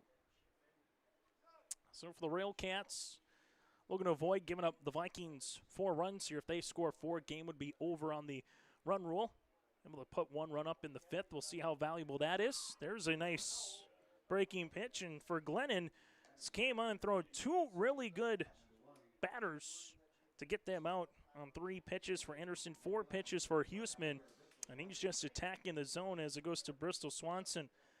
Back to the top of the lineup for the 4th time here this afternoon for the Vikings as Swanson 0 for 2 with a sacrifice fly back in the 2nd. The pitch. High fly ball that'll go to center. Making his way back to center field is Tripke. And Swanson is retired for the 2nd out. Well, if you're the Railcats, 1 out away from seeing if you can have a nice bottom of the 5th and then get those bats to the plate and try to cut into that 6-run deficit as it stands right now as Olschlager, batter number 2 with his 3rd at-bat. This one will miss up and out of the zone. It's 1-0 for the Railcats in the 6th. It'll be Kennedy, Tripke, and Anderson. They're 5, 6, and 7 batters due up. The 1-0 will be called a strike. It's 1-1. As Glennon looking to go an inning and a 3rd after he can get 1 more out here. So far, 3 batters up and 3 batters out as now 1-2. And also Glenn's been doing a nice job working ahead of batters as this will be his 11th pitch in relief. 1 ball, 2 strikes as Glennon with the offering. 1-2 is laced in the air. That'll get over the shortstop of Kozowski into left center field. Olschlager with a base hit. That's a 2-out variety with the 2-out single. As Olschlager will stand over at first base. As it will be now to Westby, and Westby will dig in here. 3 times up, 3 runs driven in, 2 runs scored with a double and 2 singles. First pitch swinging, hits 1 foul. It's 0-1. Reminder, we'll get to game number 2 upcoming a little bit later on this afternoon. In between games, our Enbridge Player of the Game. Connection of the contest brought to you in part by Halstead Telephone. That and more in between on your live event. Here's the no ball, 1 strike offering with 2 down, runners in a break. Olschlager gets into scoring position, or is he thrown out? He's thrown out. Kennedy with the throw. Applying the tag is Kozowski, and caught stealing is Olschlager to retire the side. There were no runs, no hits, no errors, and no runners left. 1 hit, with that 2-out single. So Glennon, an inning and a 3rd so far in relief with a couple of strikeouts and 1 hit against as we make our way to the top of the 6th inning. Kindred leads by 6. This is Chris from Agassiz Precision Ag, your local precision planting dealer. Say thank you to the farmers you come into contact with every day. They have chosen a career that is as much their deep passion as it is an absolute necessity for you and I. Spring is upon us and there will be farm equipment on the roads. Give them your patience and room to do their jobs. Trust me, they would rather be off the road working in their field than dealing with traffic. From all of us here at Agassiz Precision Ag, we say thank you and have a safe spring. Farming today doesn't always feel the same way it used to. Then again, some of it feels all the same. Maybe it isn't so much the jobs that changed, but how they get done. Now that's a different story. Everything got bigger and smaller at the same time. Insurance, accounting, and taxes can get complicated, so you need someone who's looking to keep every dollar possible in your pocket. Ag Country.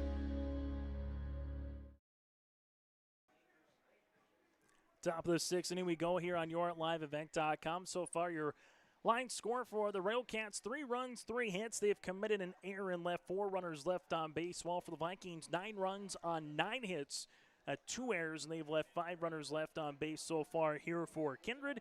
In a game that started back at 11:58 earlier today from Viking Varsity Diamond. Olschlager on for his 6th inning of work. He has 80 now. 2 pitches thrown, as this one will be a one-hopper past the second baseman into short center field. As Caden Kennedy, now the catcher, gets his second hit of the contest, and it's a leadoff variety at that for the Railcats. And just what you talked about, you get a goose egg up in the bottom of the 5th, and now for the Railcats, can you get a run or two going here in the top of the 6th with Crosby, Tripke, Olschlager with the pickoff. This one is going to go to Anderson, and Anderson able to block it enough from not getting by him. Otherwise, Kendi easily would have went to second base. Tripke 0 for 1 today with a walk and a run scored in the 2nd. Flew out his last time up, swings. This one popped up as Anderson going to give way to Westby. Westby with the catch, throws it across the Olschlager as a hit and run opportunity. Nice play, Westby to Olschlager, 4-1 on your double play. Can't remember the last time you throw that on your baseball bingo card for a 4-1 DP. It was a hit and run opportunity, and Kennedy, he was already 2/3 of the way to second base by the time he put the brakes on, and rightfully so. The first baseman, Anderson, made way to Westby, and Westby threw it to a very heads-up Olschlager there to make the play. It's now 0-1 to Anderson. Anderson 0 for 2 today, did reach base on a fielder's choice his first time up. It's now 1 ball and 1 strike. Also what that did, it all of a sudden just gives Olschlager a couple more pitches to work with here with 2 down quickly in the 6th inning, as this will be his 87th pitch. You get 95 in Babe Ruth before your afternoon or evening is all set and done. The 2-1, little swing that goes to Anderson. A nice defensive inning for the Vikings. On the little pop-out to retire the side. There were no runs on a hit, no errors, and nobody left on base. We played 5.5 today. Here in Kindred, it's the Vikings 9, the Casselton Railcats 3. Buying, selling, or leasing commercial real estate or farmland in the Fargo-Moorhead and surrounding area? From office to retail, industrial to multifamily, commercial land to farmland. As the #1 commercial, sales, and leasing brokerage in the FM region, Goldmark Commercial has the experience and skills to handle all of your commercial real estate and farmland needs with the highest levels of customer service and marketing around. Trust the experts at Goldmark Commercial Real Estate to lead your team to success.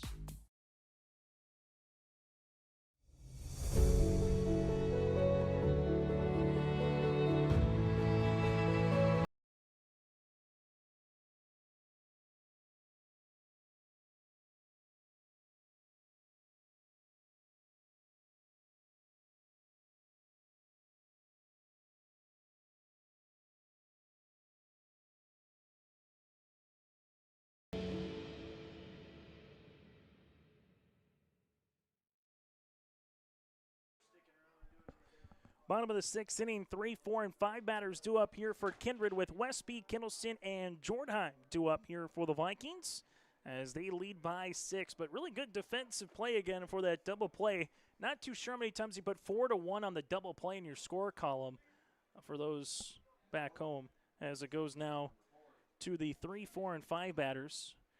And with Independence Day, here's a little history, just kind of taking a look at some of the different documentaries that have been released in the last handful of months with the 250, as this one is going to be a fair ball for Westby, hit down the line, and Westby will reach base for the 4th time today.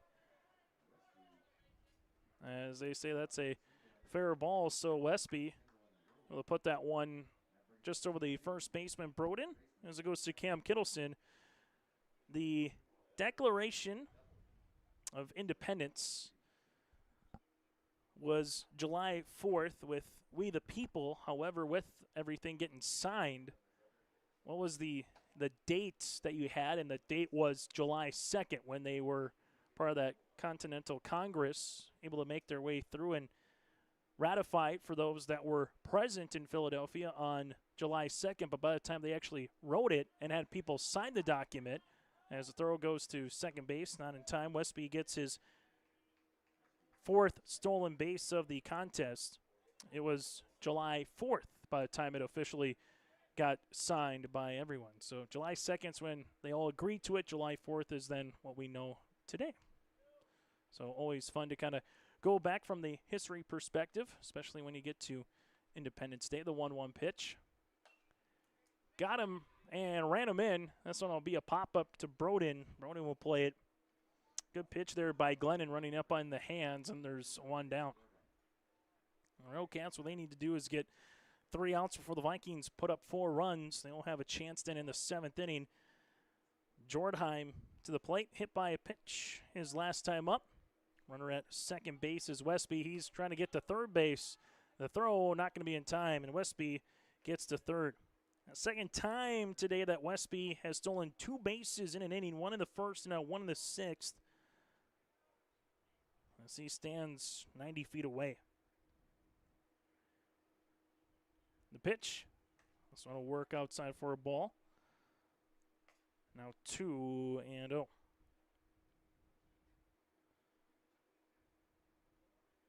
6 stolen bases here for Westby this afternoon.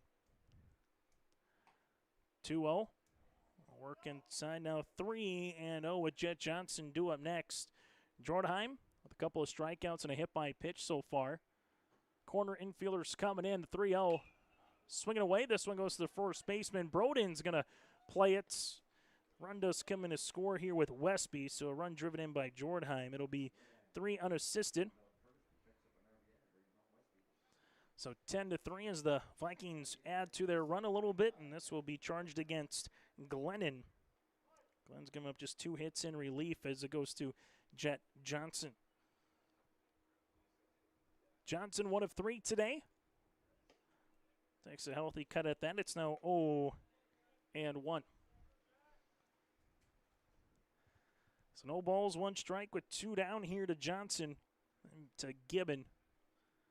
If he can get a board, well, for the Railcats in that top of the 7th, it would be your 8, 9, and 1 batters with Broden, Zeman, and Glennon due up for the Railcats.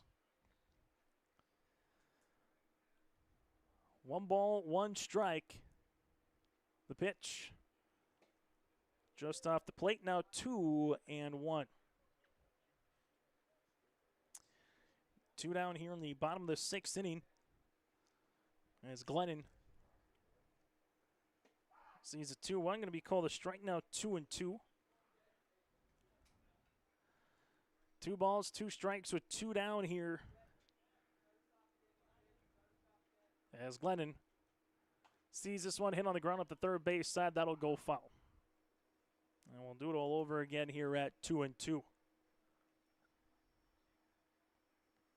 Still to come on our post-game show, take a look at some of the players that stood out here in the game for their stats. Also our Agassi Precision Egg Play of the Contest, that and more as we get you turned around for part 2 of our doubleheader. Strike 3 looking. Glennon gets the punch out. That'll be his 3rd in relief here for Glennon, but not before the Vikings add a run as they take a 7-run lead going to the top of the 7th inning. Turned up.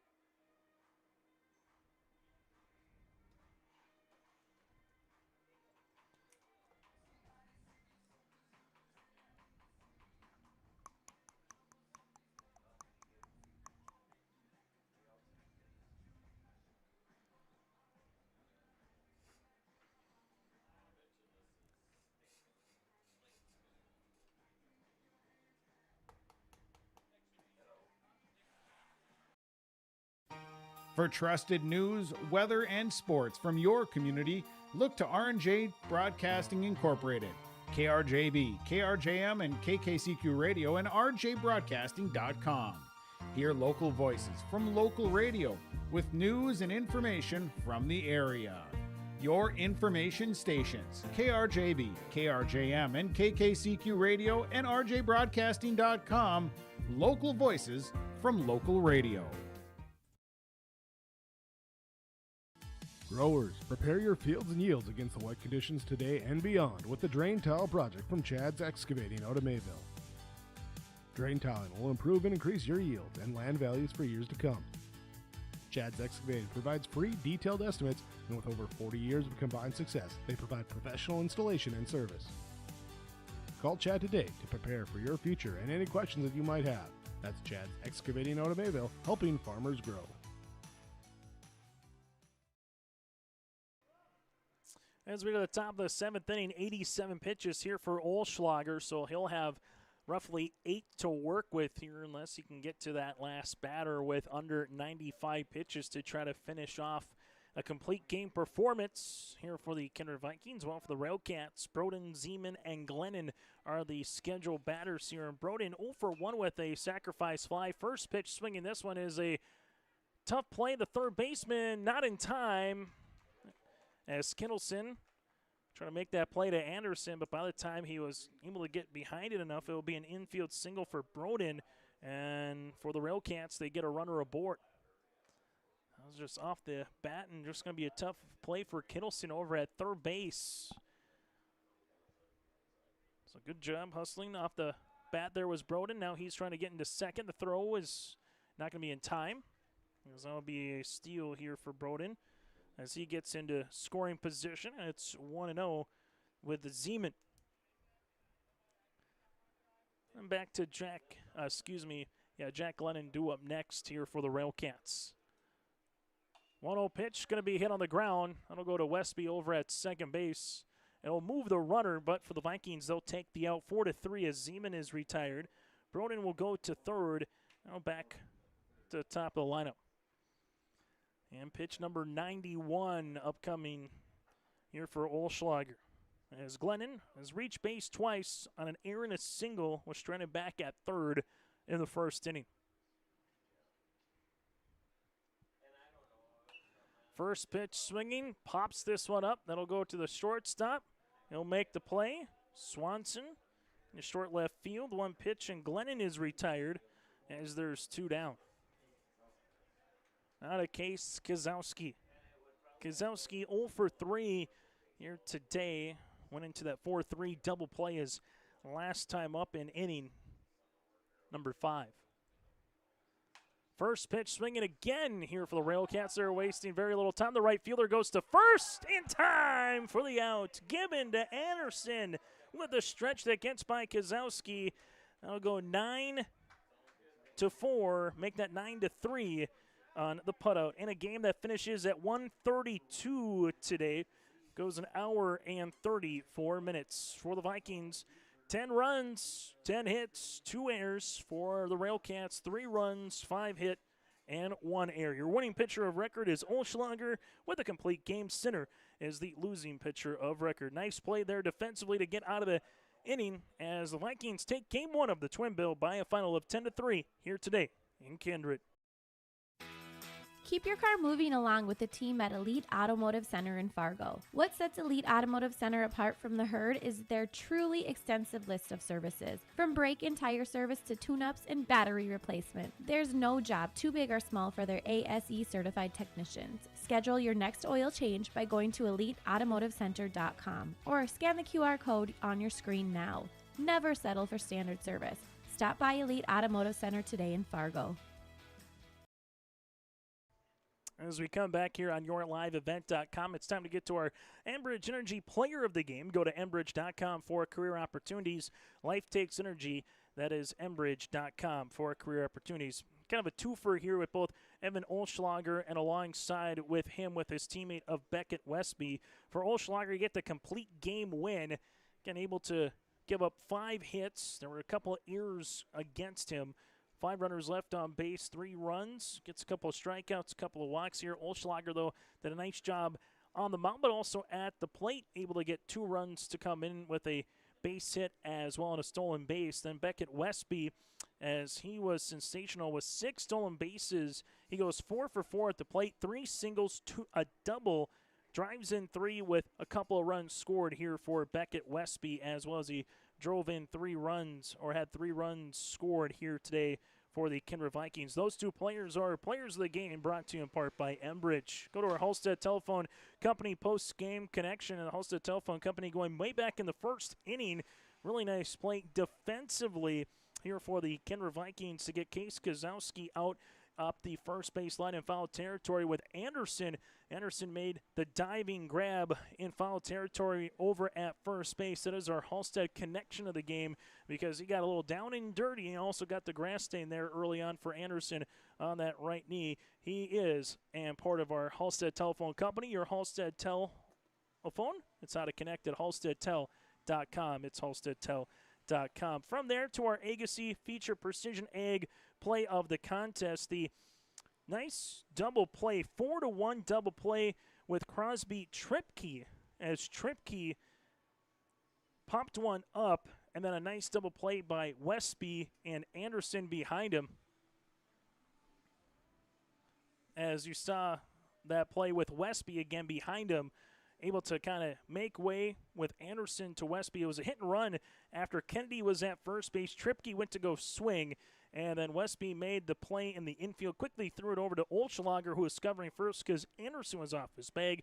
That is our Agassi Precision Egg play of the contest, your local precision planting dealer, Agassi Precision Egg in Hillsboro. Call 701-436-2119 or visit planterdoc.com. So for the Vikings, again, 5 runs in the second, 2 in the third, and the fourth, 1 in the sixth. For the Railcats, 2 runs in the second and 1 run in the fifth inning. A note for the Railcats, a couple runs driven in, one by Mason Broden, Zeman, and Sinner here in this one. While for the Kindred again, Westby with 3 runs driven in, one by Jornheim. You get one by Anderson and another one by Bristol Swanson here today for the Vikings. A game that goes 1 hour and 34 minutes. Evan Olschlager, complete game win. Well, Sinner went 3 2/3 in relief, picks up the loss. Glennon came on, pitched well, 2 1/3 here for the Railcats. So that's part 1. Part 2 is coming up with the Railcats and the Vikings. Make sure you stay tuned for that here around the corner next on yourlivevet.com.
And welcome to Game 2 of the doubleheader here between the Casselton Railcats and the Kindred Vikings, as Casselton will be the visitors on the scoreboard here for part 2 of our twin bill after falling short to Kindred by a final of 10-3 in game number 1. Bristol Swanson will be on the mound here for the Vikings. Kittleson behind the plate with Olson over at third base. Westby will stand at shortstop, Olslager at second, and Sanders will be at first base. Gibbon in right field with Huseman in center, and Johnson will be in left field here for the Kindred Vikings. That's a look at your defensive lineup for the Railcats. Jack Glennon will be batting leadoff for the second baseman. Case Gazowski batting second. Followed by here will be Mr. Sinner, the shortstop, batting third, with Easton Lip, the cleanup batter, with Caden Kendi batting fifth. Crosby Tripke, the center fielder, batting in the sixth spot, with Griffin Anderson, the designated hitter, batting seventh. Mason Broden in right field, the left fielder of Brody Fingston, and then Hayden Morgan will be playing defensively here at first base for the Railcats. It's the Vikings and the Railcats for part 2 of our doubleheader. Vikings looking for a clean sweep, ball for the Railcats, looking to see if they can split this doubleheader here between the Vikings and Casselton. Chase Miller with you here today, and just like in game number 1, game number 2, fingers crossed, so everything's good from a weather perspective, but right now overcast skies, 82 degrees. Going to be in the mid-80s throughout the most of the rest of the afternoon to low 80s once we get into this evening. Chance of rain a little bit later tonight on that forecast. Tomorrow looks like a not too shabby of a day, at least to get going in the morning. A couple weeks from now, the district tournament, District 7 baseball tournament, will be here in Kindred as well this season, with the State Babe Ruth tournament going to be making its way out west into Watford City. More high school sports coming up a little bit later on, or in terms of summer youth sports, a little bit later on here next week. Right at 2 o'clock, top of the hour, as we get game number 2 underway. First game, an hour and 34 minutes. Kindred won 10-3 over the Railcats in game number 1. The 1-0 pitch going to be fouled back. It's now 1-1. As Glennon went 1 for 4 at the plate for the Railcats in game number 1. Had a single back in the first, make that the 5th inning. Also had a stolen base. As Swanson with the 1-1. This will be hit on the ground. That'll go to the third baseman. Able to make its way across. Good throw by Olson to Sanders. 5-3 on the putout. And there's one down here in the top of the first inning. As now it's Case Gazowski. Gazowski, game number 1, went 0 for 4 and hit into a double play. Swanson able to take 3 pitches and get the leadoff batter Glennon retired as he rocks and delivers. This will be called a strike. It's 0-1. So no balls and a strike here on the way for Bristol Swanson. Works ahead on the number 2 batter, and Kozowski will be the opposing pitcher on the mound here for game number 2 for the Railcats, as this one misses low. 1 ball and 1 strike. Railcats used 2 pitchers in game 1, with Sinner going 3 2/3, then Glennon going the rest of the way. The 1-1 pitch missing low, now 2-1. If you're a fan of USA Soccer, they'll play again on Monday against Belgium in the round of 16 after winning yesterday against Bosnia-Herzegovina in the round of 32.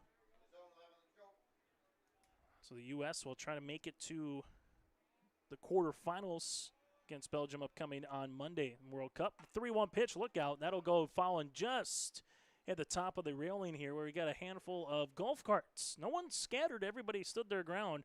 It's now 3-2. Full ball count. That's going to run in, be a walk regardless if it hit him, as this will be the leadoff batter aboard here for the Railcats in the top of the first. Now it goes to Sinner. Sinner 1 of 3 with a single back in game number 1 for the Railcats. And Sanders will hold on the runner, and Kozowski over at first. In game number 1, the Railcats struck home plate first, able to get a couple runs across with 2 in the second. But then the Vikings came back with a 5 spot in the second and never trailed for the rest of the contest. It's now 0-1 here to Sinner. Swanson gets the pitch he likes. Kozowski going to break to second base.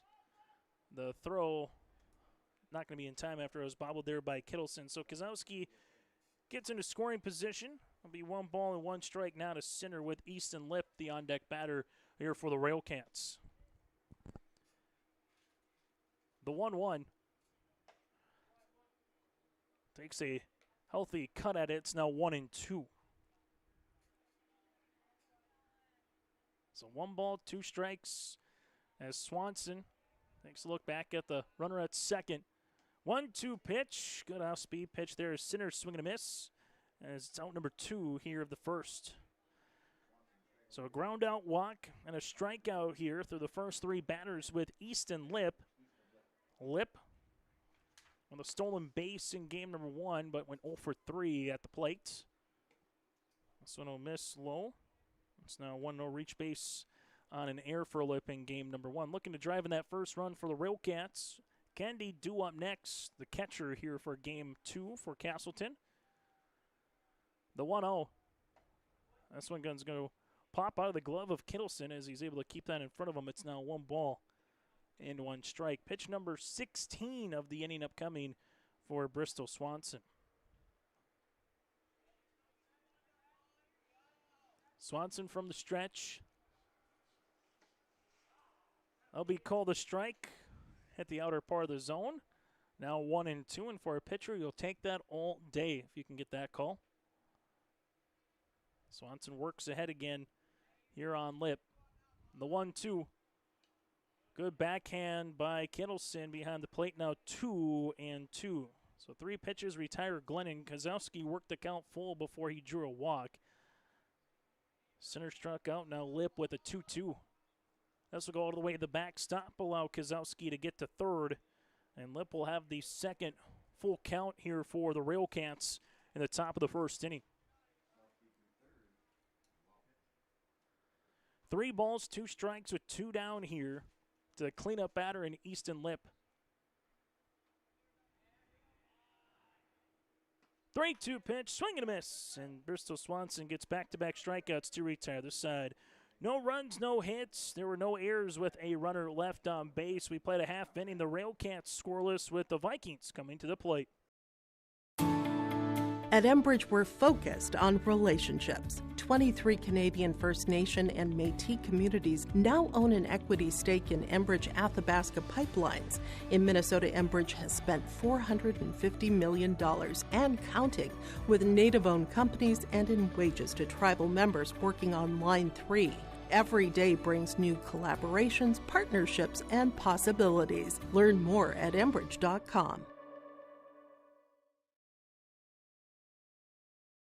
Express Lane Marathon in Kindred is your neighborhood convenience store where convenience meets quality, whether you're fueling up with Marathon's top-tier fuel or grabbing a quick snack. Express Lane has you covered. From hot stuff pizza, smash hit subs, premium soft-serve ice cream, gas, diesel, and propane exchange. Make sure to use your Marathon app and get 7 cents back per gallon all summer long. Now offering premium 91 non-ethanol fuel. Express Lane is your friendly and locally owned convenience store.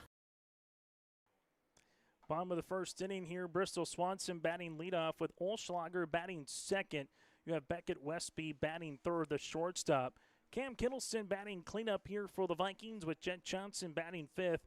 Gibbon in right field will be batting sixth. Olson, the third baseman, batting seventh. Ben Sanders, the first baseman, batting eighth. And Huseman will be in center field here for the Vikings. Make our way across. Fingston in left field with Tripke in center. Broden in right here for the Railcats. Morgan at first base.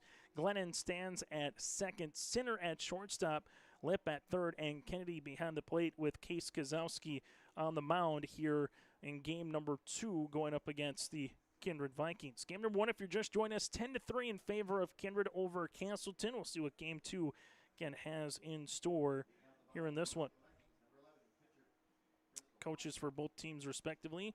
You got Nick Eggman here for the Vikings, Sam Stieg here for the Railcats. First pitch, this one's popped up, and that'll go towards the Evergreens out of play here to Bristol Swanson. And Swanson, top of the lineup, and we'll get a run driven in on a sacrifice fly in game number 1, went 0 for 3.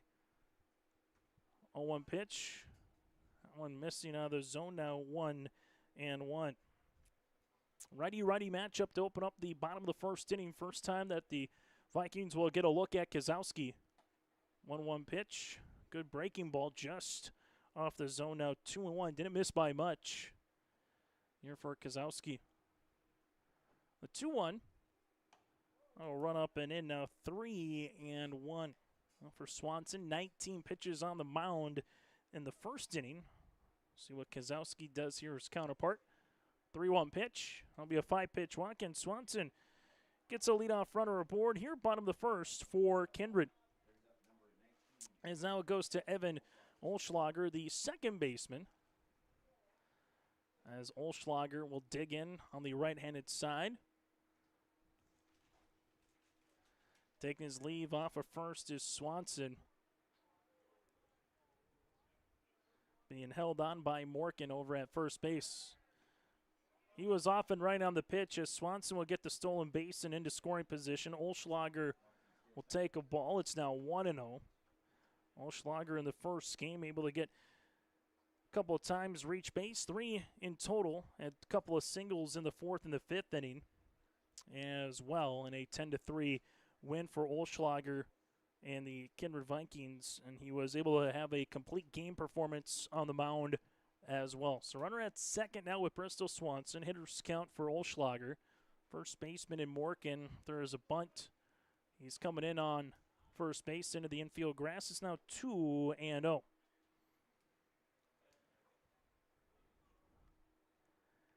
Two balls, no strikes. Runner at second. And this one will one-hop the catcher.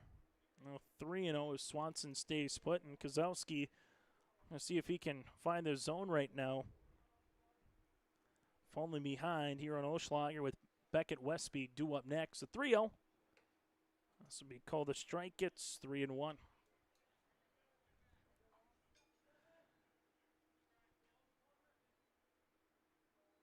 Casselton.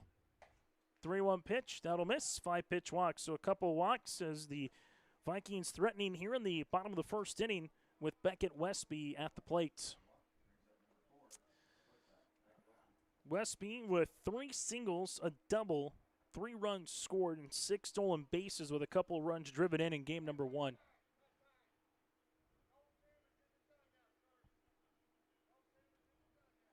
As we get a time with no cameras in the dugout, so we'll go back to business here with Westby.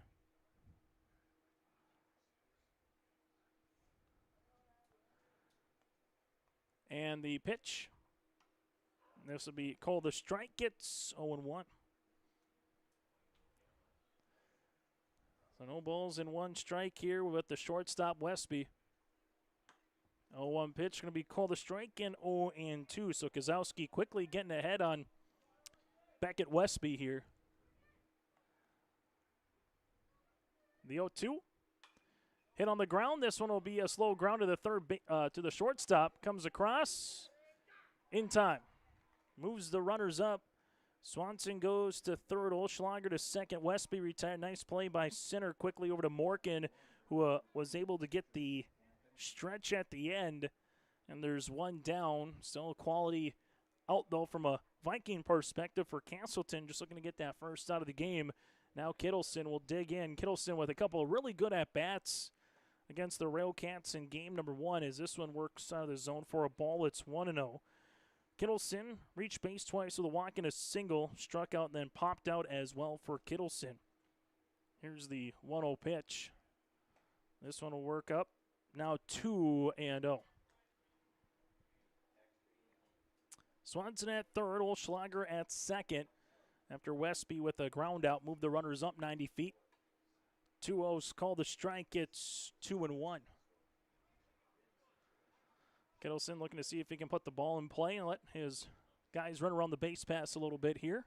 As Casselton, 2-1 pitch, missing for a ball, now 3-1. Pitch number 18 here for Casselton in the first inning.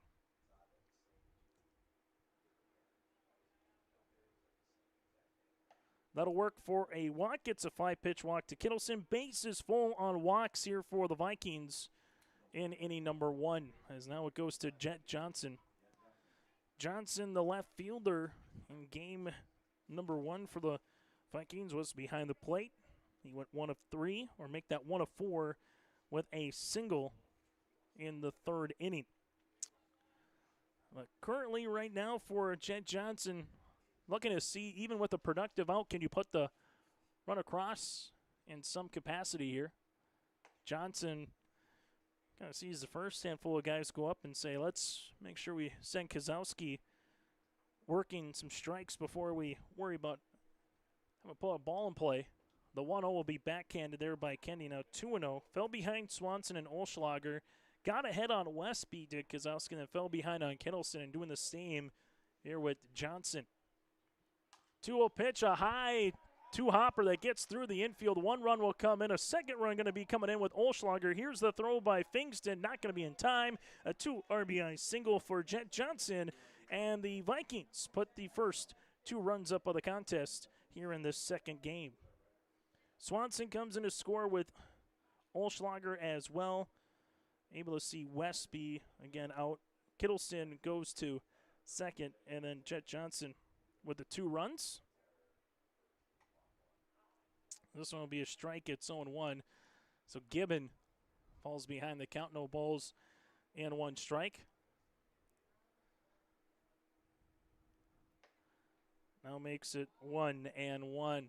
But for the Vikings, 2 runs across here in the bottom of the 2nd inning. Take advantage of the couple of early walks. Brought them both in. Leadoff variety here for Kindred. 1-1 pitch. That'll be called a strike. It's now 1-2.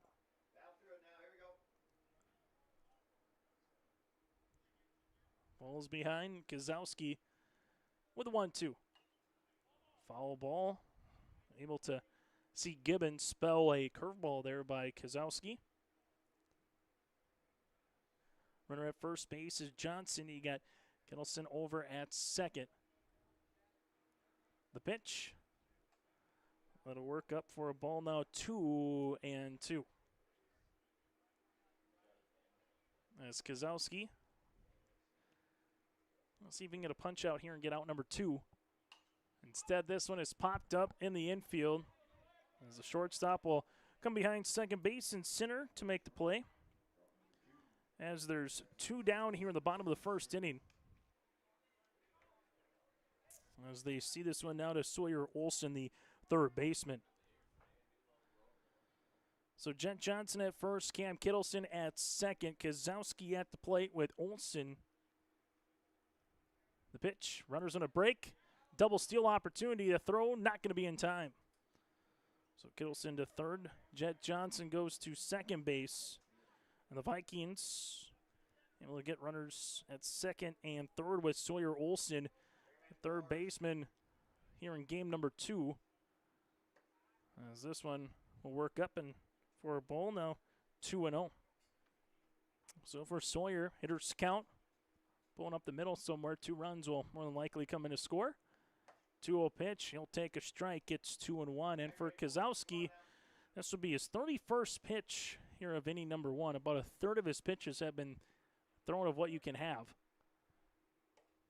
2-1 will be called a strike. It's now 2-2. Sanders due up next. Well, for the Railcats, it'll be Kennedy, Tripke, and Anderson, the 5, 6, and 7 batters due up in the 2nd inning. The 2-2. Hit in the air. This one will be into right field, and the right fielder will come in and Broden to retire this side. Couple runs come across as they do have a hit with no errors and 2 runners left. We played 1 today. It's Kindred 2 with Casselton scoreless coming to the plate. Make your stop before or after the game at the Knickerbocker in Hickson, North Dakota. Stop out throughout the week for mouth-watering lunch specials weekdays and mark Friday nights down on the calendar for prime rib, ribeye steak, or some walleye at the Knickerbocker. For more information or to find out about daily specials, give the Knickerbocker a like on Facebook by searching the Knickerbocker. Great food and good people. You can find it all at the Knickerbocker in Hickson, North Dakota. Homegrown local radio is now worldwide with 24-hour streaming. Download the RJ Radio app to hear local voices from local radio with KRJB, KRJM, and KKCQ 24 hours a day from anywhere. You can listen to your favorite programs like the RJ Family Morning Show, local news, farm markets, music, high school sports, church services, more from anywhere. KRJB, KRJM, and 96.7 KKCQ is streaming on the RJ Radio app. Download it to your device and take us with you wherever you go. Buying, selling, or leasing commercial real estate or farmland in the Fargo-Moorhead and surrounding area? From office to retail, industrial to multifamily, commercial land to farmland. As the #1 commercial, sales, and leasing brokerage in the FM region, Goldmark Commercial has the experience and skills to handle all of your commercial real estate and farmland needs with the highest levels of customer service and marketing around. Trust the experts at Goldmark Commercial Real Estate to lead your team to success. And for the Vikings, again, in that inning, 2 runs off of just one hit. That was a 2 RBI single by Jet Johnson. 2 runners left on base and in scoring position. But, again, after 1 inning of play, it's Kindred 2, the Railcats scoreless as we head to the top of the second. First pitch goes foul with Kennedy. Kennedy went 2 for 3 for the Railcats in the first contest. And also had a run scored, first run of the game. First run of this doubleheader back in the second inning in game number 1. 0-1 this one. 1 hops the backstop. It's now 1 ball and 1 strike. Let's see. The wind just blowing a little bit to straightaway center field. Not too much to contend with here today. A little muggy, as you would expect once you get to early July here for the summer months. The 1-1 pitch. That's to be laced in right to the first baseman. Nice play by Sanders on a line drive, and there's 1 down. So Sanders makes the play. There's 1 down as it goes to Crosby Tripke, the center fielder. Swanson takes a couple pitches to get the leadoff man out with Kennedy, and Tripke will take a strike. It's 0-1. No balls, 1 strike, 1 down with nobody on right now as they see this one here. This will be called a strike. It's 0-2.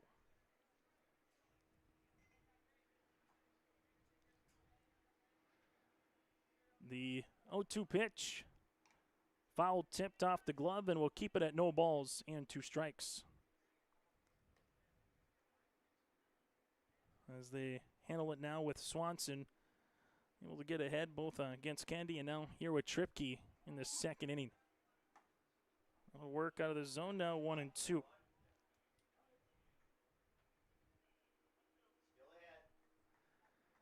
1-2 pitch on the way with 1 down. Foul off yet again, and we'll keep it at 1-2. For the Railcats, the 14U team here for Casselton. The Black Stockings, the 15U team at the Babe Ruth division. Here's the 1-2. Foul tipped.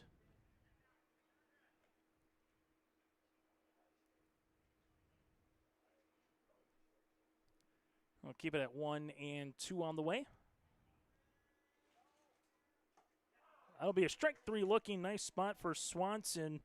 Had 2 strikeouts in the first. Gets his first in the second here as there's 2 down. As it goes to Griffin Anderson here, the DH, batting 7th here in the lineup. And he will take one outside for a ball. It's 1-0. This will be the 31st pitch upcoming for Bristol Swanson.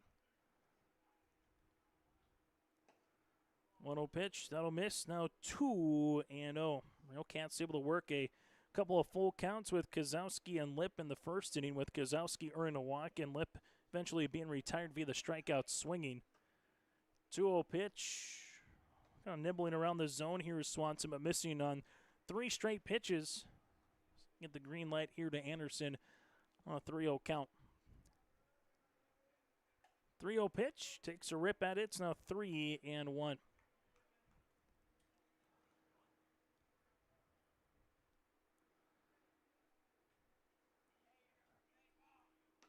3-1 will miss. It's a walk. 5 pitches at that. And for Swanson, that will be his second free pass that he has given up as it goes now to Mason Broden.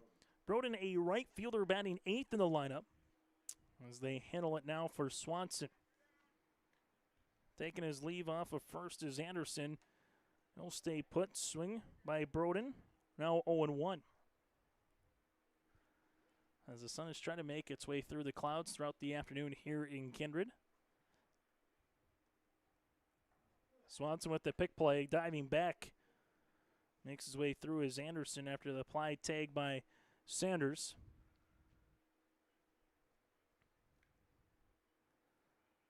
The 0-1. That'll miss. Kittleson kept it close enough to where the runner at first. And Anderson can't sprint down in a scoring position. For the Vikings, bottom half of the second, 8, 9, and 1 batters due up with Sanders to lead things off. As this will be called a strike, gets 1 and 2. Swanson looking to see if he can have that same spot and maybe get another strikeout here early in this game. Runner breaks, 1-2 pitch, as this one is going to be applied tag, and that'll retire the side. There is the strikeout as Broden is retired. No runs, no hits, no errors, and a runner left. Swanson, 2 innings of work, 2 walks, 4 strikeouts so far here on the mound. It's Kindred 2, Casselton scoreless as we head to the bottom of the second inning.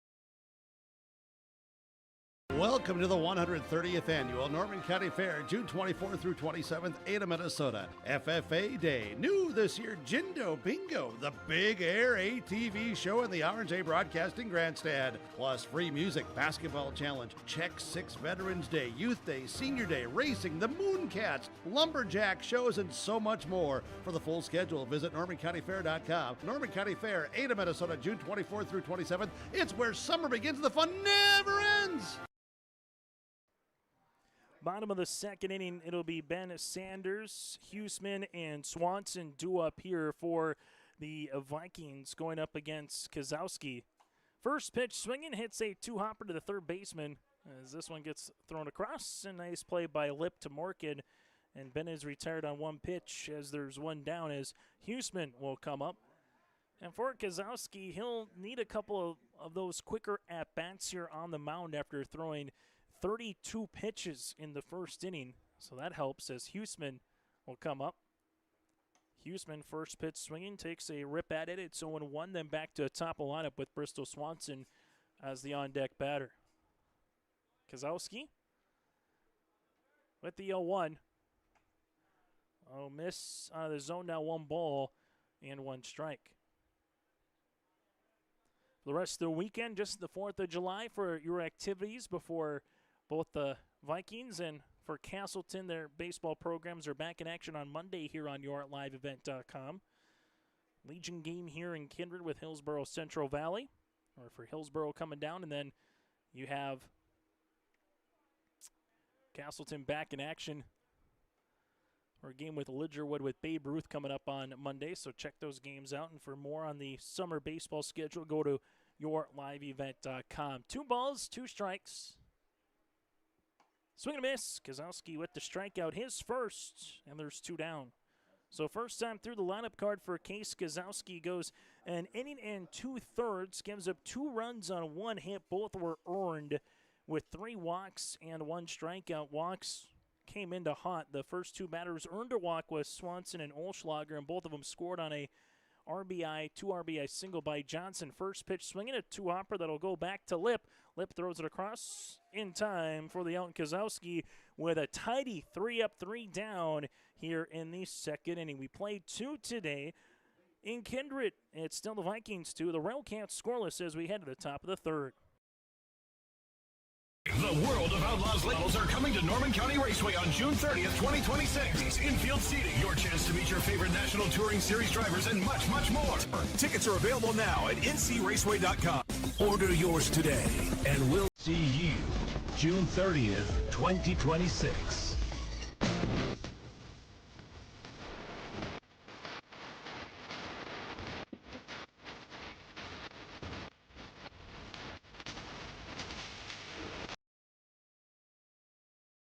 Stay up to date all year long with your live event from our social platforms with X, Facebook, and YouTube. From the latest coaches show to watch game broadcasts back on demand from earlier in the season. Search your live event on YouTube and hit subscribe.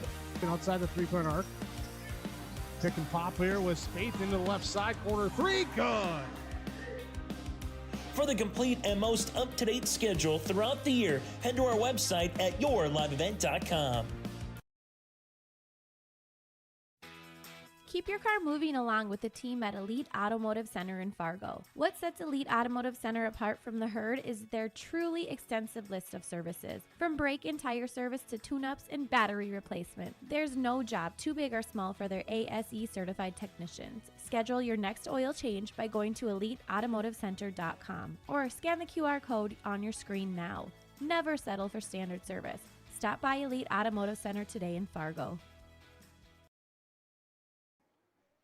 Top of the third inning here. It's the Kindred Vikings 2, the Casselton Railcats scoreless coming to the plate. 9-1 and 2 batters with Brody Finkston, Jack Glennon, and then Kozowski coming up for Bristol Swanson. 2 innings of work so far, 38 pitches as he enters the third inning here against the Railcats. Finkston takes a healthy cut. It's 0-1. That's for Finkston. Getting in the starting lineup here in game number 2.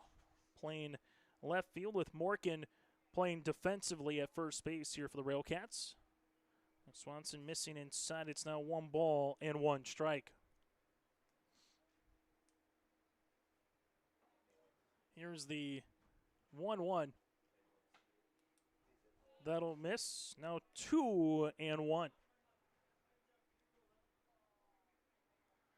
Swanson was behind now against Finkston. 2-1 fouled off to the netting. It'll be now 2-2. Babe Ruth baseball today here in Kindred. Game number 1 got underway just before the noon hour. Vikings won 10-3 over the Railcats in game 1 after the Railcats scored the first 2 runs of that game. This will miss outside now 3-2. Vikings came back to score the next 9 runs. 5 in the second, 2 in the third, and 2 in the fourth to eventually go on and grab game number 1. 3-2 pitch. Oh, dance inside. Finkston with a walk, and so far for Swanson, he's given up a walk in the first, and the second, and the third, and all in different orders. This will be the first leadoff batter that the Railcats have had on. A 1-out walk in the first, a 2-out walk in the second, and now a leadoff walk here in inning number 3. Back to top of the lineup card with Jack Glennon. 0 for 1 today with a ground out his last time up to Olson over at third base. Pick play, diving back in is Finkston. I'll stand pat over at first.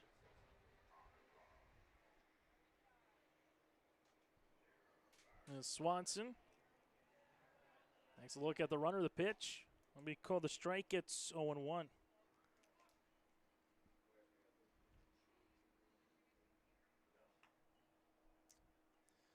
Seeing a lot of base stealing opportunities today. We'll see if Finkston tries to break for second. He'll stay put. There's a good pitch for Swanson. It's now 0-2. 1 balls, 2 strikes with runner on first and nobody out here in the top of the third inning. 0-2 pitch. Runner's going to break. Throw's not going to be in time. As Finkston will get into scoring position. It's 1-2. Swanson from the stretch. 1-2 pitch is going to be hit in the air, and that'll be a opposite field base hit. As the left fielder will get this one in with Johnson. So opposite field hit for Glennon.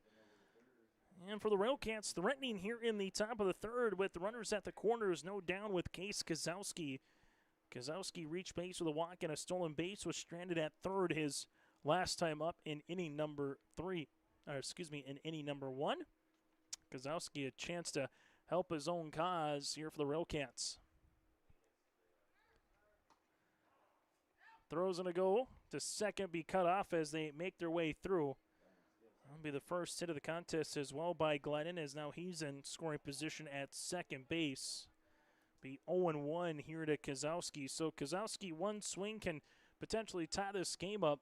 50th pitch for Swanson. There's a swing in the air that'll go in front of the right fielder as they'll play this one over to third on the relay, but they won't make it all the way through. So Kozowski gets an opposite field RBI single. Runners will be at the corners, and the Railcats put up a run here in the top of the third inning. Coming in to score is Fingston. Glennon stands at third base. And then you get the RBI for Case Kozowski. Now to center. Center with a strikeout his last time up. This one will go all the way to the backstop. Runner will stay put at third as Kozowski will scamper into scoring position. It's now 1-0 center with a strikeout his last time up. Runners in scoring position, and the Railcats now a chance to tie or take the lead here in the top of the third inning. There's a good pitch in there for a strike, now 1-1, and the lead runner there with Glennon stayed put instead of coming down to try to tie the game up. So we'll see if that is potentially costly for the Railcats here in the top of the third. The 1-1. High chopper. This will go to the third baseman. Throws it across. And able to put the foot down on it was Sanders after the throw by Olson. Run comes in to score with Glennon. And Sinner ties up the game. He's retired 5-3 on the putout. Kozowski goes to third. And now it's to Easton Lip.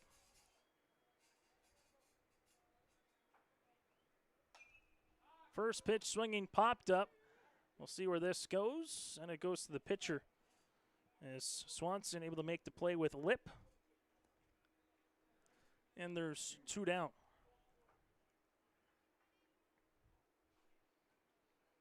Casselton has tied this game up at 2 apiece. Leadoff walk comes into score. Got a couple of singles here in the inning. Quality out by center. Lip with a pop-up now. Kendi. We'll see this one that'll miss outside for a ball. It's 1-0. 1 ball, no strikes. A line drive out his last time up for Kennedy. As they see this one with the 1-0 on the way. This will go all the way to the backstop. Kozowski trying to slide in, and he will slide in safely. And the Railcats have taken the lead. So 3-2 Railcats as they have put their 6th batter to the plate here in the inning. And it's been the small ball variety with a walk, a couple of singles, a stolen base. Wild pitch. 2-0 is swung on here by Kendi. Now 2-1. And the Railcats, as they did in game number 1, played with the lead. They'll be playing with the lead here in game number 2. Here's the 2-1. High chopper hit up the third base side foul. Now 2-2. Bristol Swanson, his pitch count starting to climb. He'll have upcoming pitch number 60 here in a moment if he cannot get Kendi out on this one. Pitch number 59 here now for Swanson. This will be a line drive shot down the line, as this one will be a fair ball. We'll see how far Kennedy can run. Kennedy goes to first, makes his way to second, and he'll stand up there. It's a double on the way for Kennedy, the 2-out variety. As we see it with Crosby Tripke. So Tripke will dig in, struck out looking his last time up, and will get a runner into the game now for the Railcats. We'll see who this kind of comes through as they'll get everything situated with Zeman.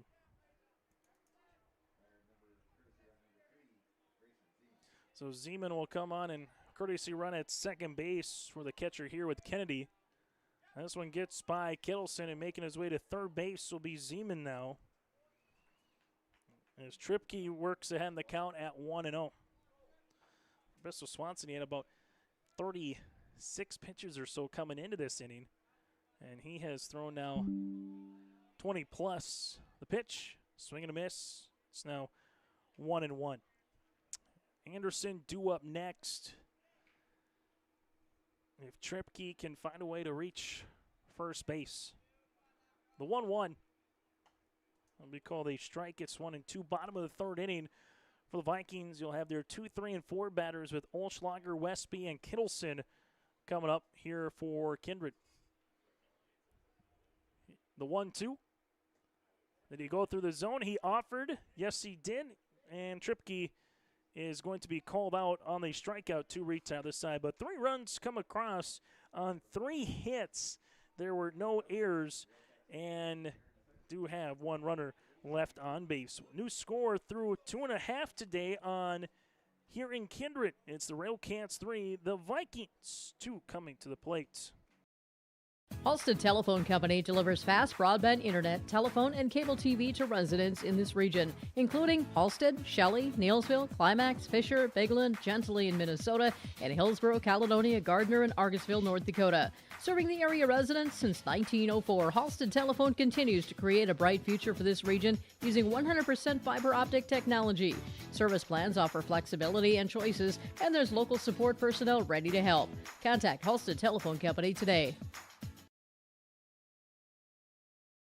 This is Chris from Agassiz Precision Ag, your local precision planting dealer. Say thank you to the farmers you come into contact with every day. They have chosen a career that is as much their deep passion as it is an absolute necessity for you and I. Spring is upon us and there will be farm equipment on the roads. Give them your patience and room to do their jobs. Trust me, they would rather be off the road working in their field than dealing with traffic. From all of us here at Agassiz Precision Ag, we say thank you and have a safe spring. Bottom of the third inning we go. It'll be 2, 3, and 4 batters with Olschlager, Westby, and Kittleson here against Kozowski. The 0-1 pitch upcoming from Kozowski. That'll miss in the turf. It's now 1-1. Pitch number 42 upcoming for Kozowski. 2 innings of work, 1 hit, 2 runs. It was a 2 RBI single by Jet Johnson. 3 walks and a strikeout. This one will be called a strike. It's 1-2.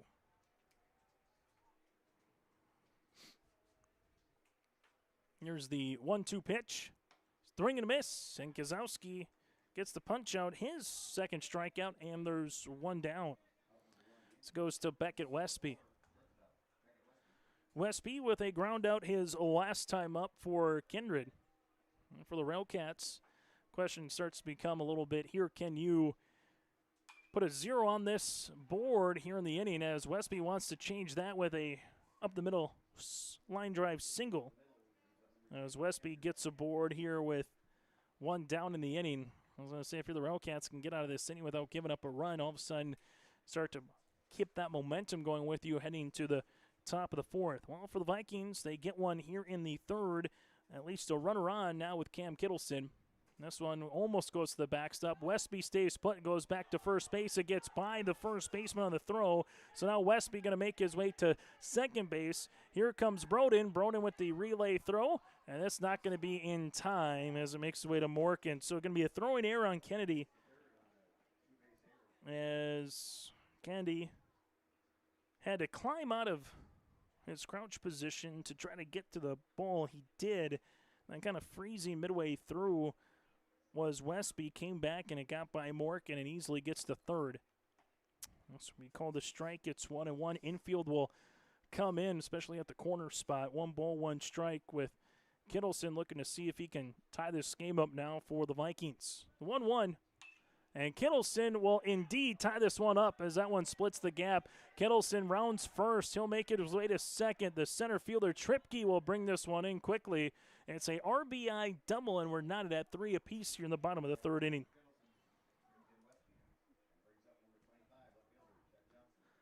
So a couple of hits to begin this inning. And the Vikings tie this one up at 3 apiece. RBI variety there for Kittleson. Now to Jet Johnson. A 2 RBI single in the 1st inning. Johnson takes a cut. It's 0-1. Gibbon due up next.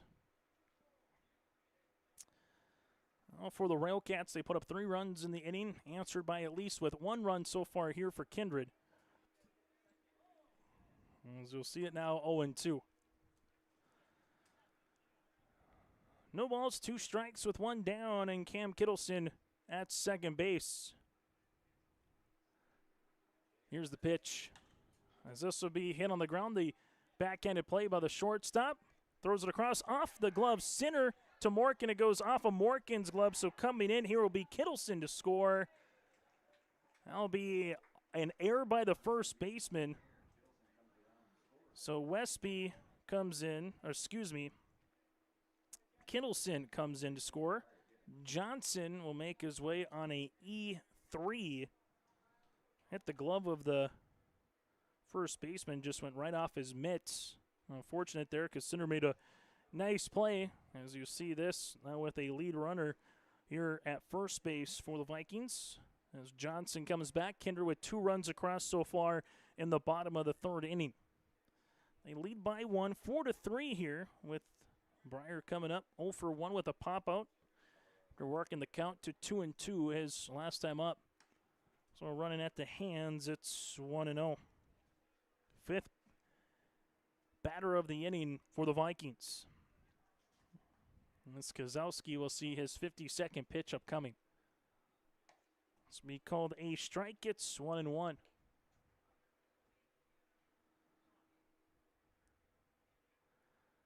Six hits combined so far today, but 7 runs up on that scoreboard.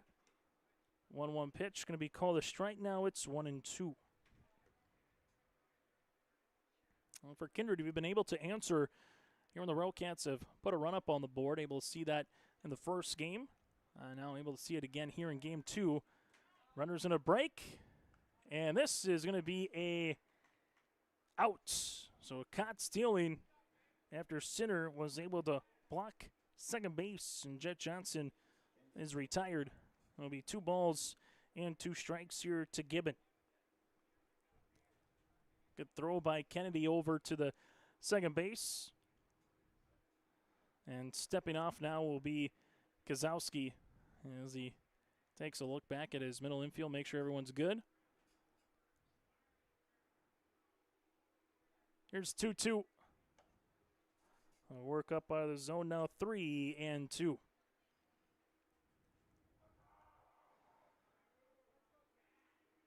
Payoff pitch. Foul ball. We'll keep it at 3 balls and 2 strikes. For the Railcats in the 4th, they will see the bottom 3rd of Anderson, Broden, and Finkston. The 7, 8, 9 batters due up for Casselton, top of the 4th inning. 3-2, that'll miss for a walk. Gibbon takes the walk. That'll be the 4th against Kozowski, and the Vikings will try to get a 2-out rally going with Sawyer Olson digging in.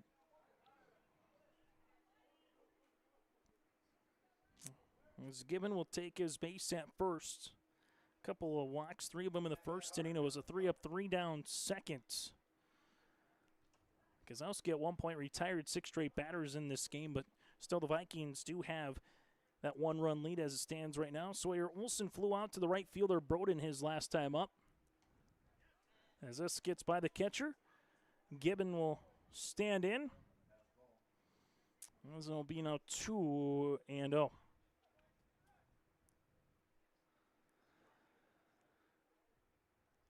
2-0 count upcoming to the number 7 batter and the 3rd baseman here with Olson. As Glennon trying to hold that runner close to second base, and Kozowski just steps off and takes a look back at Gibbon here. 60th pitch upcoming for Kozowski. 2-0, that'll run in at the hands. It's now 3-0. As Ben Sanders due up next. 3-0 pitch, be a 4-pitch walk, so back-to-back walks here for Kozowski. The 5th for Kindred as a team in this game. And runners at first and second now with Ben. Sanders grounded out to Lip his last time up at third base in inning number 2.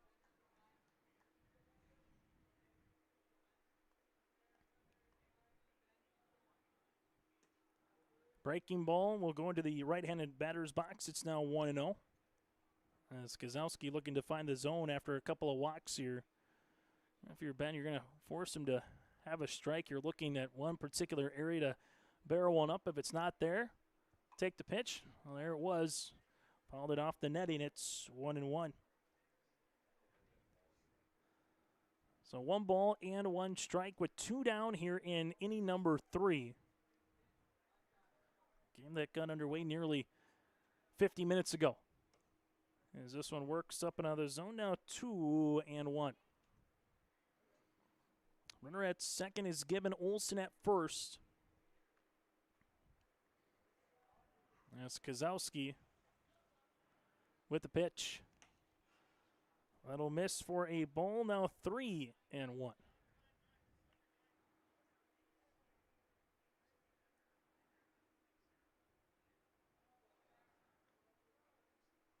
3-1 pitch going to be hit on the ground to the first baseman. Morgan will take it 3 unassisted to retire this side. But 2 runs come across here in the 3rd inning with the new score as the Kindred Vikings have a 4-3 advantage here on your liveevent.com.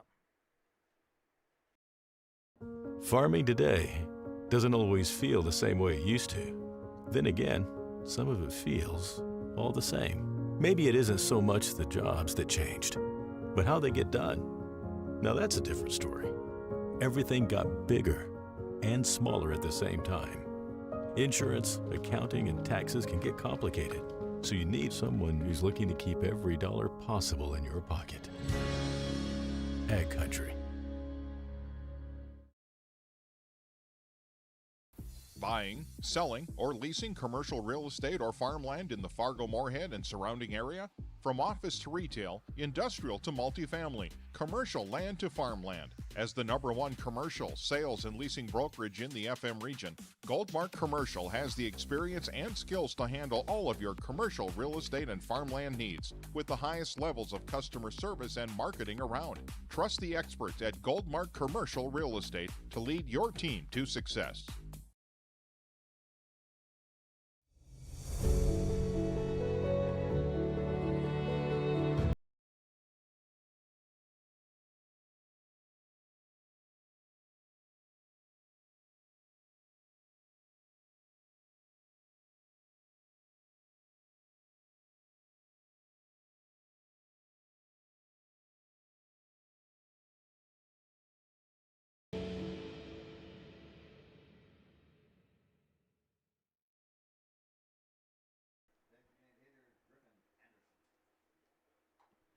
As we make our way through, bottom third of the lineup here for the Railcats, and Anderson takes a little chin music up and inside. It's now 1-0. Anderson with a walk his last time up in the 2nd, as 7, 8, and 9 batters due up here again for the Railcats. As for Bristol Swanson, he'll see his 66th pitch upcoming. The 2-0. Work for a ball, now 3-0. You get 95 pitches before you are politely asked to leave for the rest of the day in terms of the amount, in terms of how many pitches you get per contest here. The 3-0. This one will be a 4-pitch walk, so Anderson gets his 2nd walk in the 7th spot. 4th one for Swanson on the mound, and we see it with Mason Broden. Broden with a strikeout swinging his last time up in the 2nd. As pick play, diving back in safely is Griffin Anderson after the tag there by Sanders. You got Johnson in left field with Huseman in center and Gibbon in right here for the Vikings in game number 2.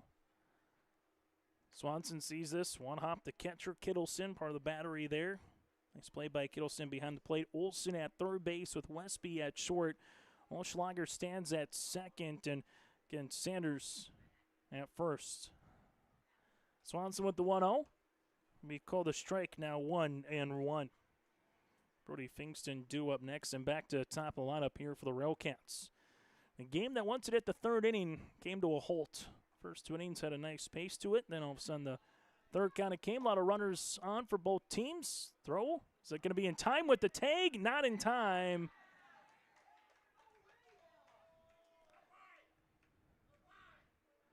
So you're going to get Anderson to get the stolen base.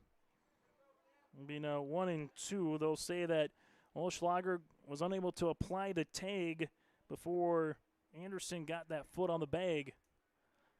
Here's the 1-2 pitch. That'll miss. Now 2-2.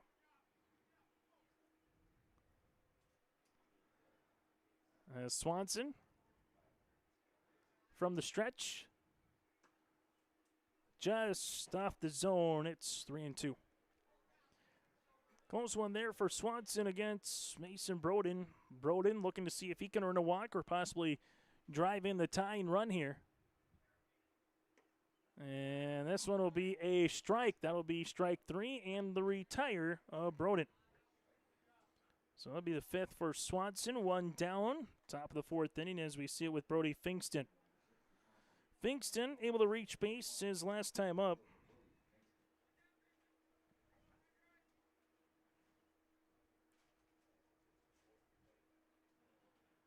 Off a walk for Finkston his last time up in the 3rd. As runner at second base is Anderson.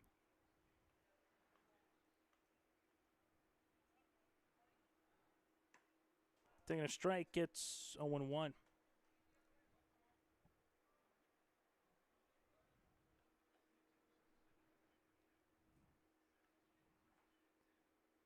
The 0-1 pitch from Swanson takes a look back at the runner. That's going to be off the glove of Kittleson on a pass ball. So going to third base will be Anderson. It'll be 1 ball and 1 strike. And for the Railcats, now your wild pitch or just some type of productive out here from tying up the game as the infield will stay pat here for Kindred.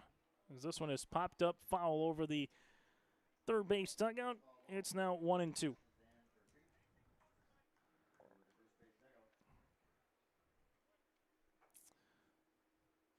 One-two pitch here for Swanson. It'll be up at the eyes. It's now 2-2.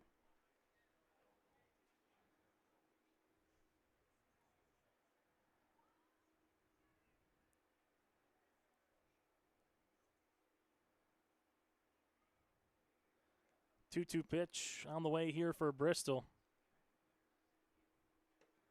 That'll miss low. Now 3-2.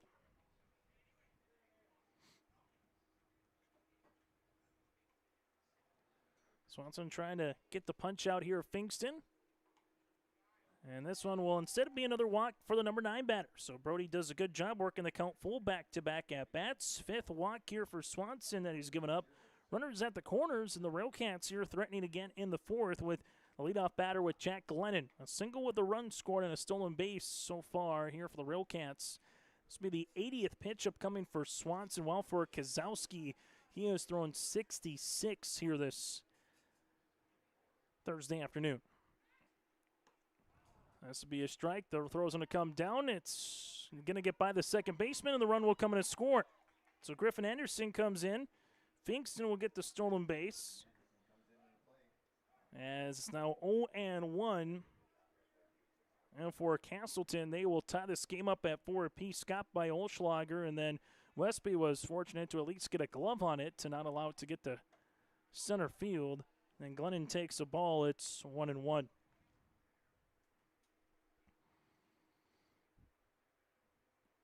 One ball, 1 strike. Swanson looks back the runner. As this will miss. Now 2-1. Sometimes you try to get a shortstop or a second baseman to cut in front of that and then maybe get the runner out at home. Unable to do it there as this is foul tipped into the glove of Kittleson. Now 2-2.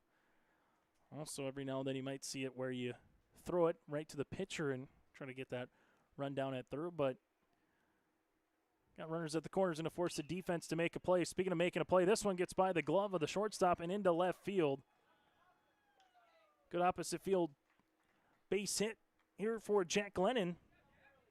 As Glennon gets his second hit of the contest. Runners at the corners right now for the Railcats as they see it with Case Kozowski.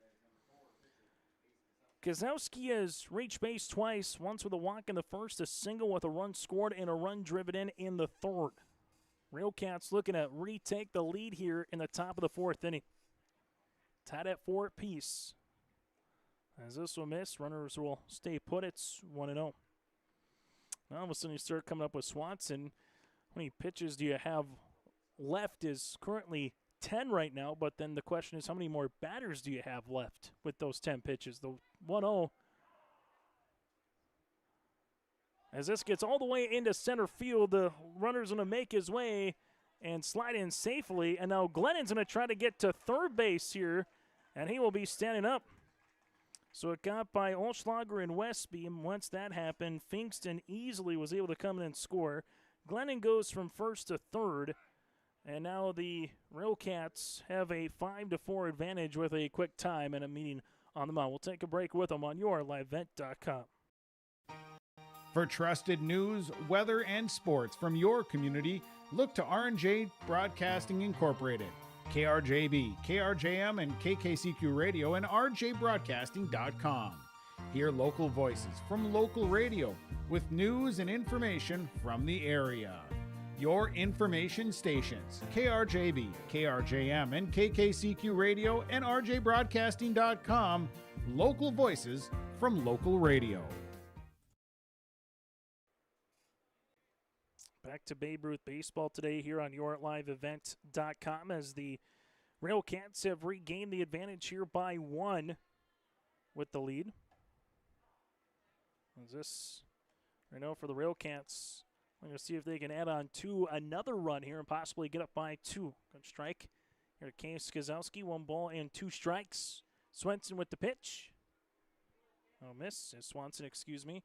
Sees one miss down low. Now 2-2. So Jack Glennon stands at third. Railcats with 2 runs so far here in the top of the fourth. 2-2 from Swanson. Just off the table. It's now 3-2.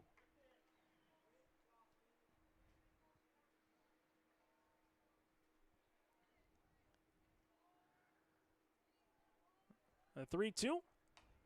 Foul back. And we'll keep it alive at 3 balls and 2 strikes. What's this doing right now for Kozlowski? Get a couple more of these. Might be the last batter that Bristol has a chance to face here this afternoon. 3-2 will miss low. Another walk. It'll be the 3rd in the inning, 6th of the game, and the Railcats with runners at the corners. And they're still just 1 down. And what we've seen by the Railcats already here in the inning a couple of times with runners at the corners is that delayed double steal where you have the runner at first go to second, the runner at third sees the play in front of him and then goes to try to score, and they've scored twice off of it so far. Swanson's going to come home. This will be a hit and run and hit down the left field line in there for a base hit. Going from first to third will be Kozlowski. The throw by Johnson will come in. It's an RBI single, and the Railcats have taken a 6-4 advantage. So Center wasting very little time. He gets the run driven in. Glennon comes in to score. Kozlowski goes first to third, and Easton Lip will be coming up. And see if this is the new pitcher coming in as well with 92 pitches. We will see a new pitcher into the game. So Casselton with a 6-4 advantage. It's high school baseball today. Babe Ruth baseball today here on yourlivevent.com. Growers, prepare your fields and yields against the wet conditions today and beyond with the Drain Tile Project from Chad's Excavating out of Mayville. Drain tiling will improve and increase your yields and land values for years to come. Chad's Excavating provides free detailed estimates, and with over 40 years of combined success, they provide professional installation and service. Call Chad today to prepare for your future and any questions that you might have. That's Chad's Excavating out of Mayville, helping farmers grow.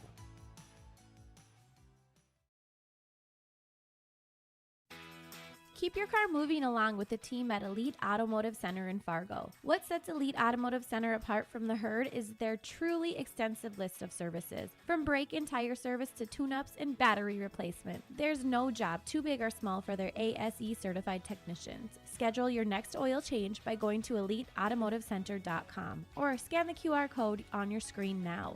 Never settle for standard service. Stop by Elite Automotive Center today in Fargo. At Enbridge, we're focused on relationships. 23 Canadian First Nation and Métis communities now own an equity stake in Enbridge Athabasca pipelines. In Minnesota, Enbridge has spent $450 million and counting with Native-owned companies and in wages to tribal members working on Line 3.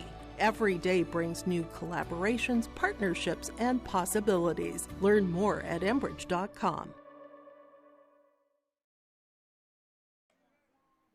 New pitcher into the game, Bristol Swanson, 3 1/3 innings work, 5 hits. So far, 6 runs, couple that have been earned, 6 walks and 5 strikeouts, and he's on the hook for the runners here of Kozowski at third and center at first, as Olsen will come in and pitch now here for the Vikings. That's Sawyer Olsen, so he'll go from third base to pitcher, and then the pitcher in Bristol will go from the mound to third base, so just a straight switch here for the Vikings.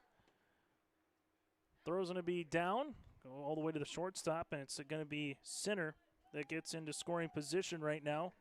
Runners at second and third as it stands, and it's a 1-0 count to Easton Lip. Was Olsen looking to get a strike here on this one? He's able to do so. It's 1-1. Well, for the Railcats, still with just one down, he can have a productive out some way, somehow, with Kindred now playing their corner infielders in. Here's the 1-1. Taking a good rip at that. It's now 1-2.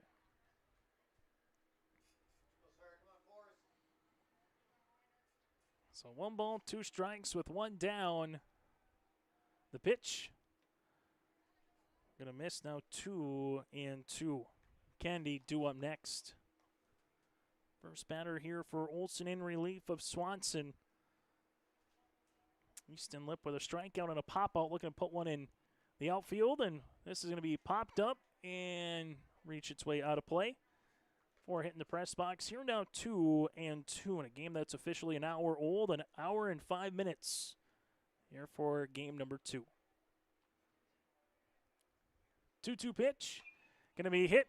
And it'll go past the shortstop into left field. Johnson will play it. The runners had to stay to see if the shortstop in Westby might have been able to take a leap and grab that ball.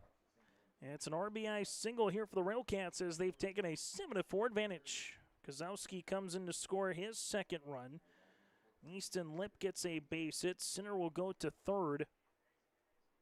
And it's 7-4 after the Lip RBI single. Runners at the corners again. Kennedy to the plates.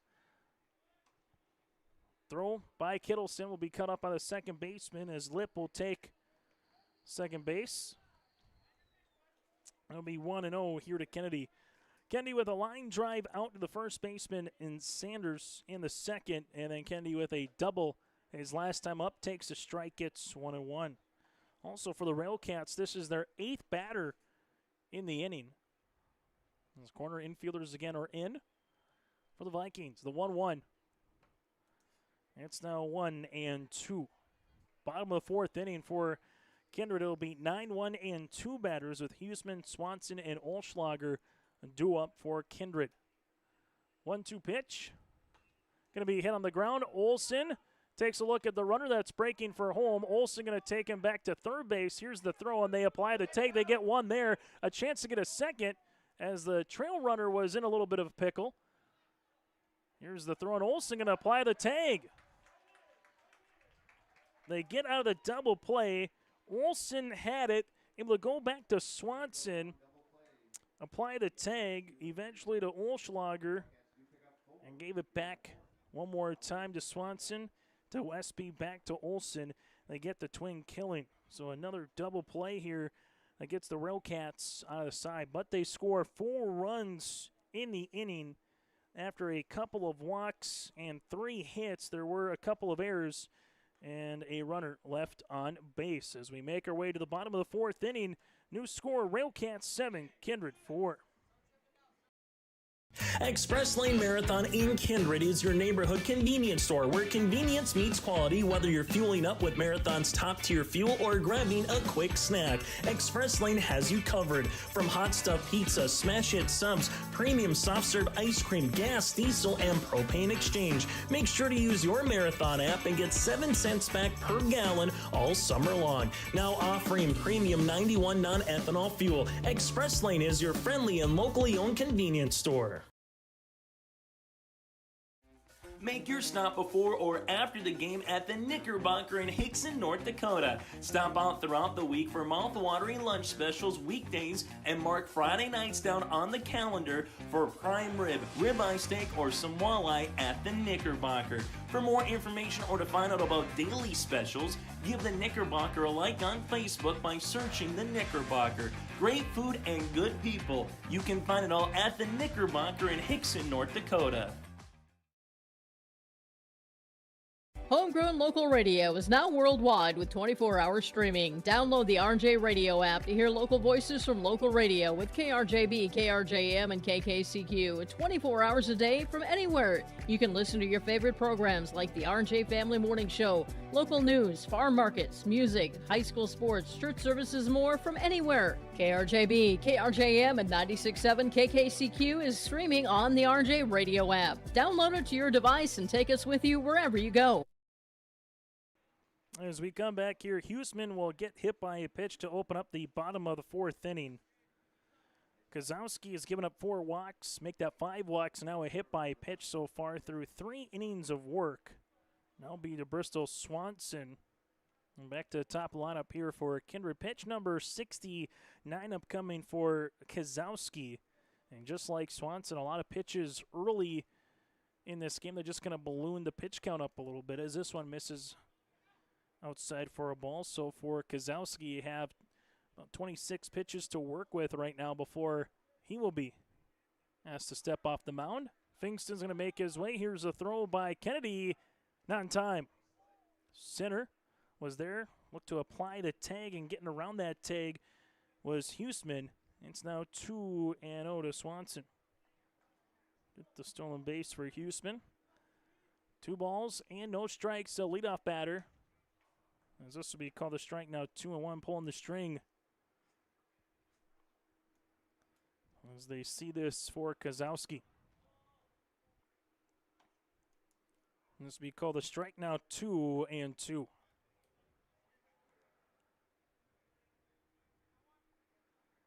Runner at second base again is Huseman. 2-2 pitch for Kozowski. Fouled off by Swanson. And so we'll see pitch number 6 of the at-bat here for Kindred. For the Railcats, 3 runs in the 3rd inning, 4 runs here in the 4th. Well, for Kindred, 2 runs in the 1st and 2 runs in the 3rd so far for the Vikings. 2-2 pitch, jammed him. As this eventually goes out of play, good effort by Kennedy. We'll keep it at 2 balls and 2 strikes. As Huseman over at second. Pitch. Foul tipped again as Swanson chased that one, protecting the plate. We'll keep it at 2-2.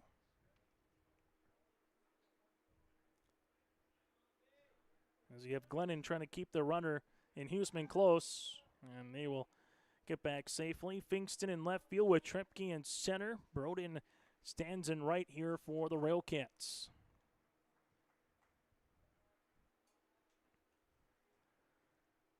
Two-two. Challenge him on a fastball. And Kozowski gets the strikeout. That'll be his 3rd. And there's 1 down. Lip at 3rd base. Center at shortstop. Glennon at 2nd. Morgan at 1st with Kennedy behind the plate with Kozowski on the mound. Olschlager will dig in 0 for 1 today with a walk and a run scored. Runners on a break to 3rd base. The throw going to be off the 3rd baseman Lip. And now trying to make his way is Huseman to home, and he will be up, no problem about it. So Huseman gets the stolen base, and the air will come in and score, and the Vikings get at least 1 run back here now in the 4th inning.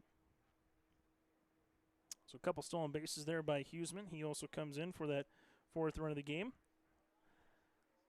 As it's 2-0 to Olschlager. Olschlager We'll see if he can reach base for the second time here this afternoon against Kozowski. Run in now 3, and pitch number 80 upcoming here for Kozowski. We've seen Kindred have to at least make one pitching change here in this game, and we'll at least see one more here for the Railcats today. They had 2 pitchers back in game number 1, where Olschlager went the distance in the complete game win for Kindred in game number 1 as he takes the walk. Vikings get the tying run to the plate now with Beckett Westby. Westby 1 of 2 with a single, run scored back in inning number 3. Kozowski from the stretch sees this one miss out of the zone. It's 1-0.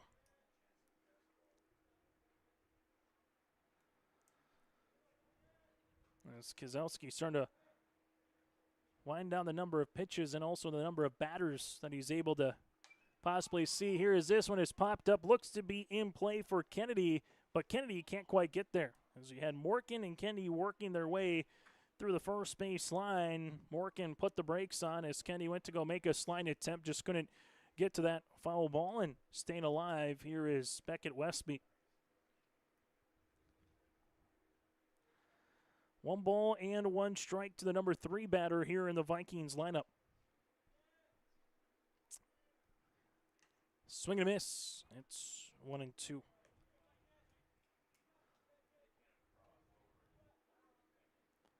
Taking his lead again off of first is Olschlager.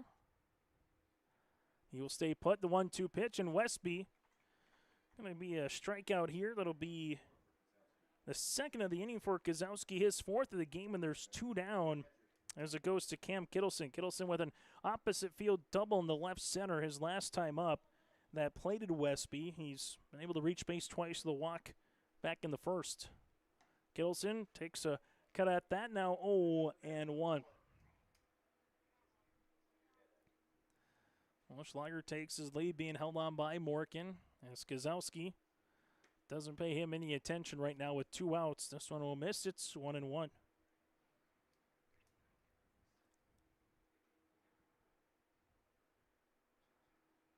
1-1 pitch. As Kittleson hits this one on the ground, Morgan will play it, take it 3 unassisted to retire this side. There was 1 run across on no hits. There was an error with a runner left on base. New score through 4 here in Kindred. It's the Railcats 7, the Vikings 5 as we head to the 5th. Buying, selling, or leasing commercial real estate or farmland in the Fargo-Moorhead and surrounding area? From office to retail, industrial to multifamily, commercial land to farmland. As the #1 commercial, sales, and leasing brokerage in the FM region, Goldmark Commercial has the experience and skills to handle all of your commercial real estate and farmland needs with the highest levels of customer service and marketing around. Trust the experts at Goldmark Commercial Real Estate to lead your team to success.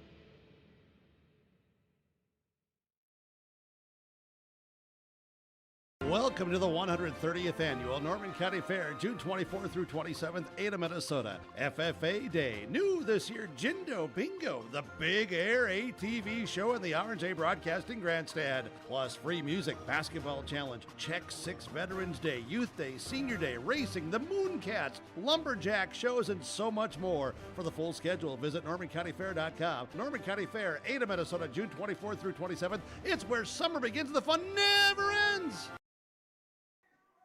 So far, your line score here in this one for the Railcats: 7 runs, 6 hits, 3 errors. They've left 4 runners on, a runner in every inning. Well, for the Vikings, they have 5 runs on 3 hits. They have committed 2 errors, and Kindred has left 5 runners left on base, 2 in the first, 2 in the third, and 1 in the fourth. Here is Kozowski, 87 pitches, 4 innings of work so far here for the Railcats.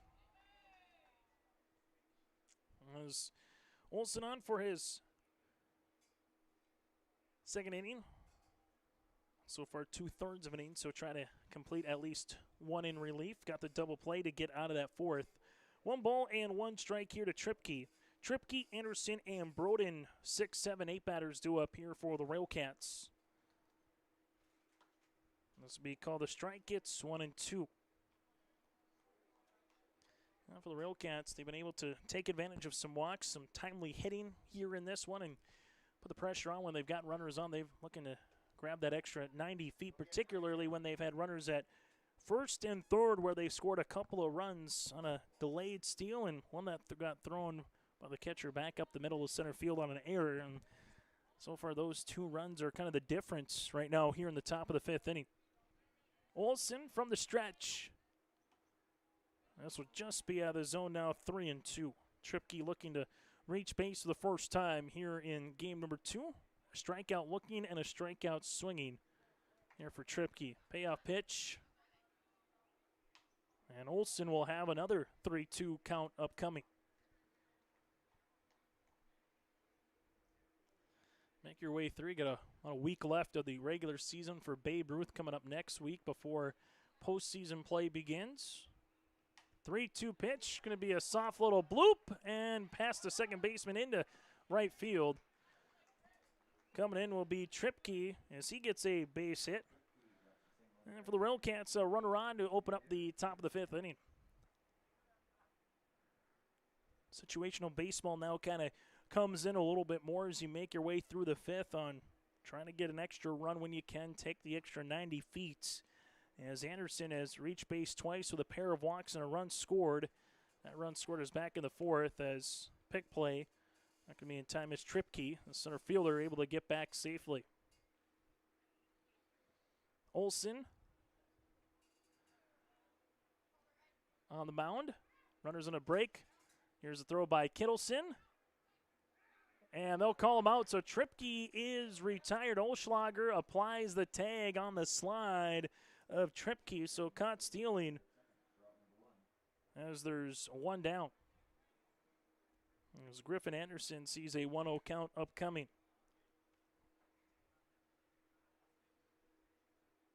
1-0 pitch going to be hit in the air, and that'll die for a base hit. So good swing there by Griffin Anderson as he gets a 1-out single. And now you get Mason Broden to the plate. Broden 0 for 2 with a pair of strikeouts, 1 looking and 1 swinging. Now the caught stealing comes into play just a little bit more. Olsen from the stretch. Sees this one miss out of the zone. It's 1-0.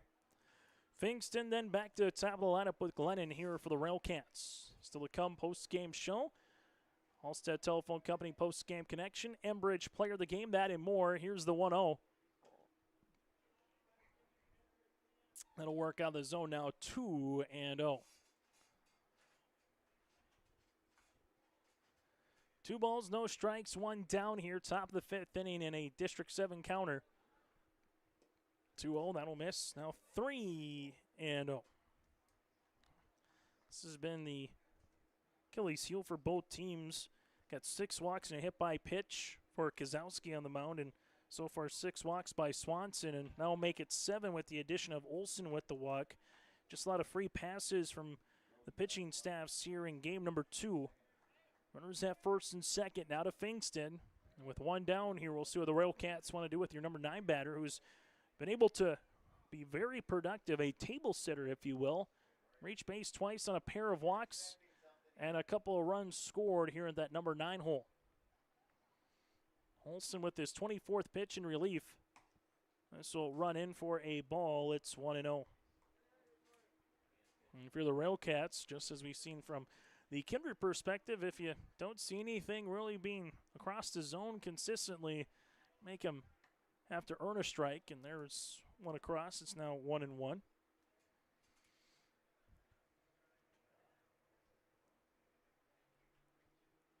One ball and 1 strike as Olsen having a battle here with left fielder in Fingston. Runner at second base is Anderson. Broden stands at first. 1-1 pitch, fouled up the third base side, and that'll be 1-2. Redhawks back in action this weekend at Newman Outdoor Field, starting with a series tomorrow night. So they're going to do a lot of 250 specials with hot dogs, drinks, and some other situations with the America's 250th anniversary. The 1-2. That'll be strike 3 looking, and Olsen gets the punch out. As there's 2 down here in the inning. Glennon's one swing away from giving the Railcats a 3-run lead potentially, while Olsen's one out away from getting the Vikings up to the plate down by 2. This would be called a strike. It's 0-1. Glennon, 2 singles, 2 runs scored with a stolen base so far here for the Railcats.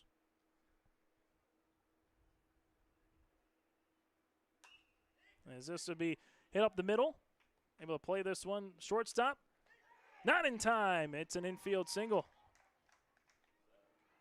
Westby with the play. Glennon hustling out of the batter's box. Gets the infield single. And now Anderson goes to third base. Broden to second. Glennon hustling one out. As we'll see it to Case Kozowski. Kozowski will take a ball. It's 1-0.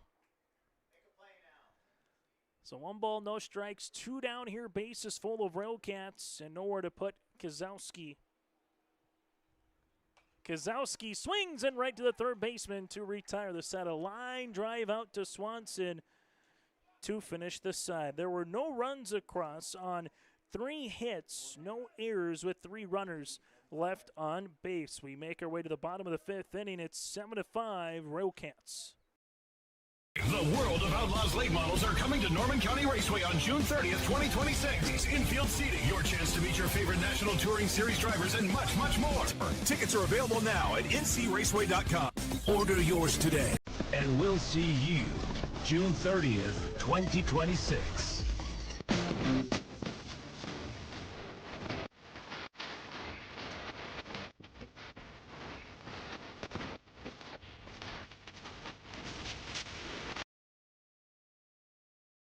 Stay up to date all year long with your live event from our social platforms with X, Facebook, and YouTube. From the latest coaches show to watch game broadcasts back on demand from earlier in the season. Search your live event on YouTube and hit subscribe. Outside the 3-point arc. Pick and pop here with Spaeth into the left side corner. 3, good.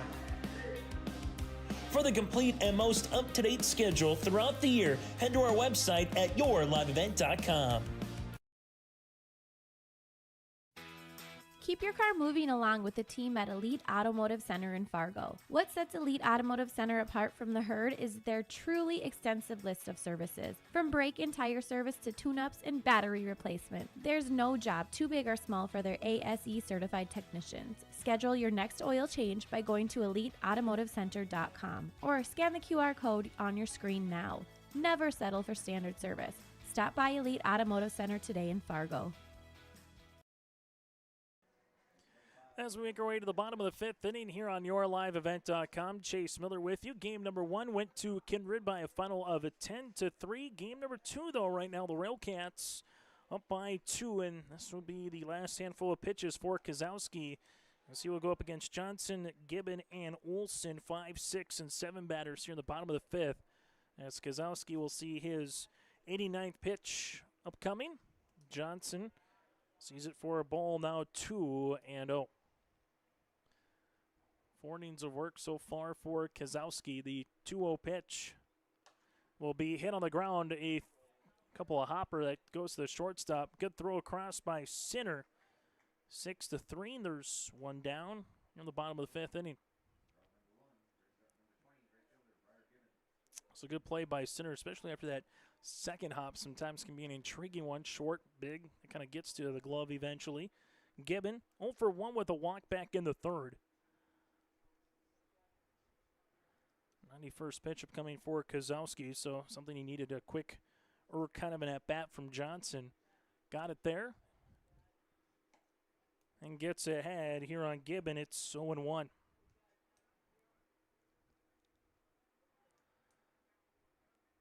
A 1 pitch. That'll work out of the zone now. 1-1. Gibbon here. Able to earn a walk his last time up, earned the count full, worked the count to a 2-2 count back in the first as well against Kasowski. This is called a strike. It's 1-2. So picking a foul ball here, this would be the last at bat for Kasowski or a ball. The 1-2. This will be on the ground. Kasowski saying, let's make a play behind you. As this goes across, no play from Lip to Morgan. And this will now be the last at bat for Sawyer Olson against Kasowski. So he was able to get 2 outs in short order and try to work his way through the 5th inning here for Olson, who's 0 for 1 with a walk his last time up. Good play by Lip over at third. This will run in. It's now 1-0. So pitcher versus pitcher now in this game. The 1-0 pitch. Miss low for a ball now. 2-0.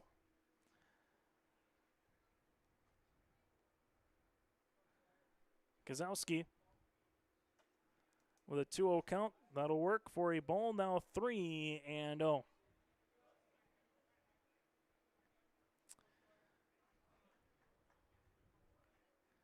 3-0 pitch. That'll work for a 4-pitch walk, and Kasowski's afternoon will be officially done. That's his 7th walk. He gave up a hit by pitch as well. We'll let you know who the new pitcher is coming up next as Kasowski goes 4 2/3 here today against Kindred. Halstead Telephone Company delivers fast broadband internet, telephone, and cable TV to residents in this region, including Halstead, Shelley, Neilsville, Climax, Fisher, Bigland, Gentilly in Minnesota, and Hillsborough, Caledonia, Gardner, and Argosville, North Dakota. Serving the area residents since 1904, Halstead Telephone continues to create a bright future for this region using 100% fiber optic technology.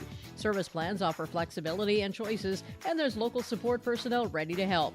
Contact Halstead Telephone Company today.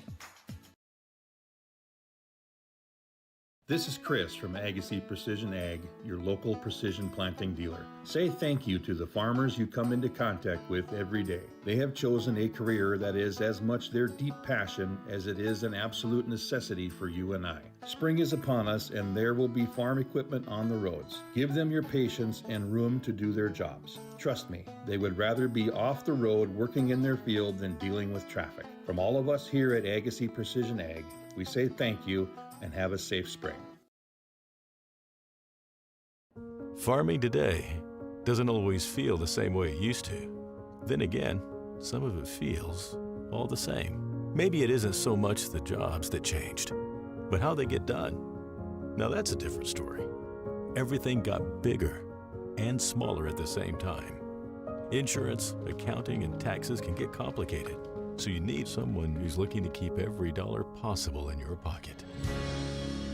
Ag Country.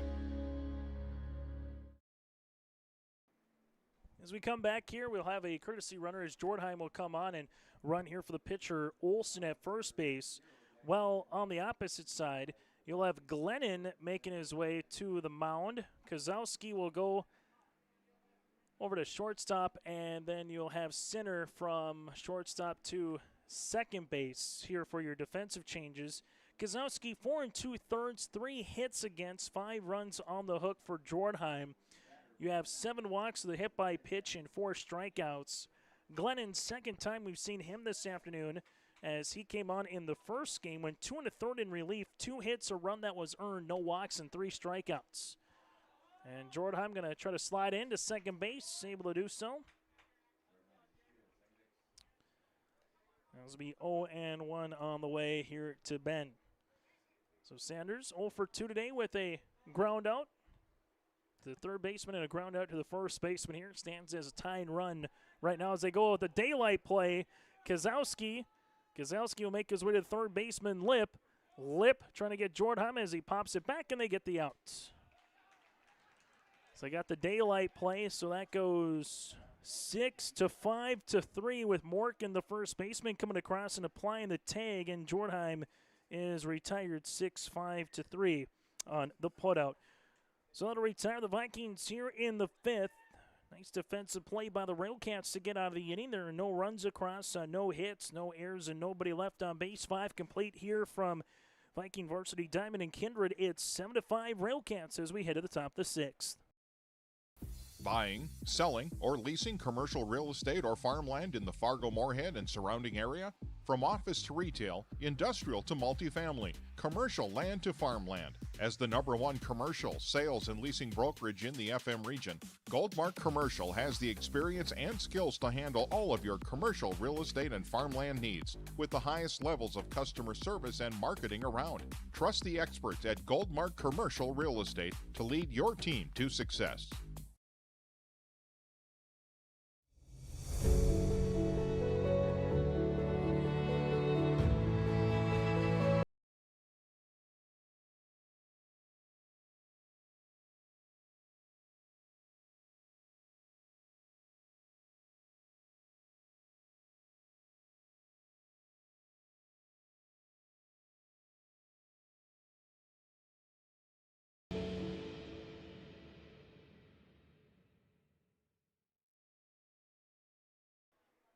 And to the bottom of the 6th inning here, top of the 6th inning for the Railcats. This one will be hit on the ground, make its way across the diamond.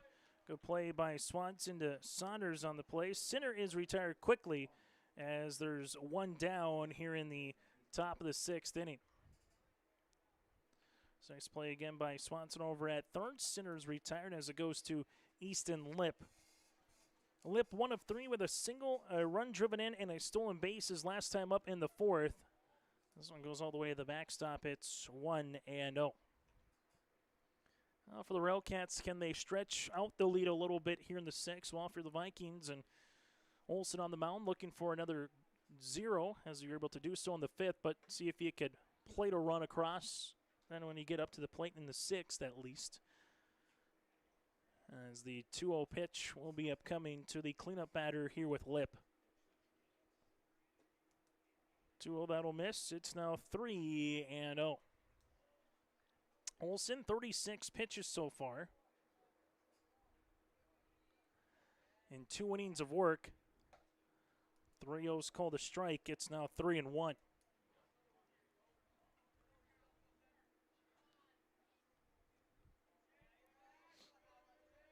3-1 on the way.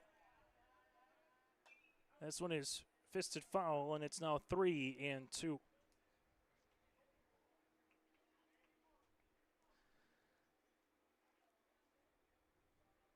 Payoff pitch here for Olsen.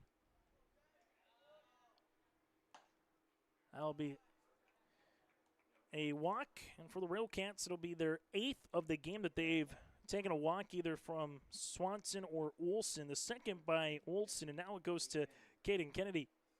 Kennedy has hit the ball hard a couple of times today into a double play his last time up. Line drive and then out in the 3rd, and then a double back in earlier in the game here for the Railcats. Runners on a break to second base. Kittleson with the throw. This one's going to be there in time. Olschlager had to come a little bit up towards shortstop, but he applied the tag, and Easton Lip is retired. Caught stealing. Kennedy takes a strike, and there's 2 down. So 2 down here in the 6th. The 0-1. It's now 1 ball and 1 strike with Tripke due up next for the Railcats. 1-1 on the way here for Olsen. This goes foul over us here at the press box up the first base side. It's now 1-2. So the Railcats down their final strike here in the 6th inning unless Kennedy can reach base. 1-2 pitch fouled off again into the netting. We'll keep this one at 1-2.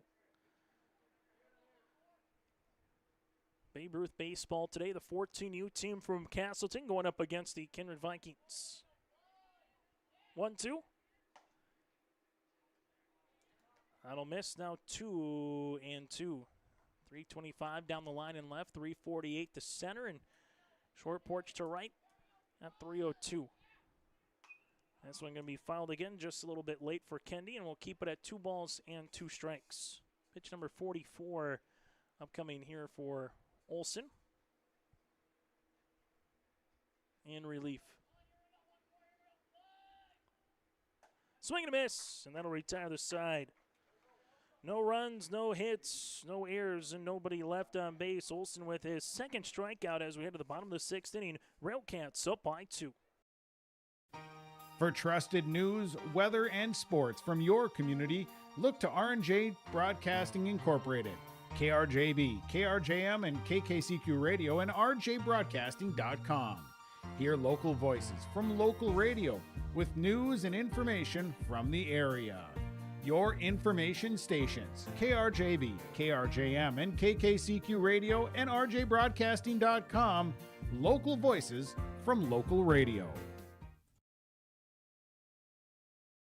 Growers, prepare your fields and yields against the wet conditions today and beyond with the Drain Tile project from Chad's Excavating out of Mayville. Drain tiling will improve and increase your yields and land values for years to come. Chad's Excavating provides free, detailed estimates, and with over 40 years of combined success, they provide professional installation and service. Call Chad today to prepare for your future and any questions that you might have. That's Chad's Excavating out of Mayville, helping farmers grow. Bottom of the 6th inning for the Vikings. They will make their way to the plates, as they do.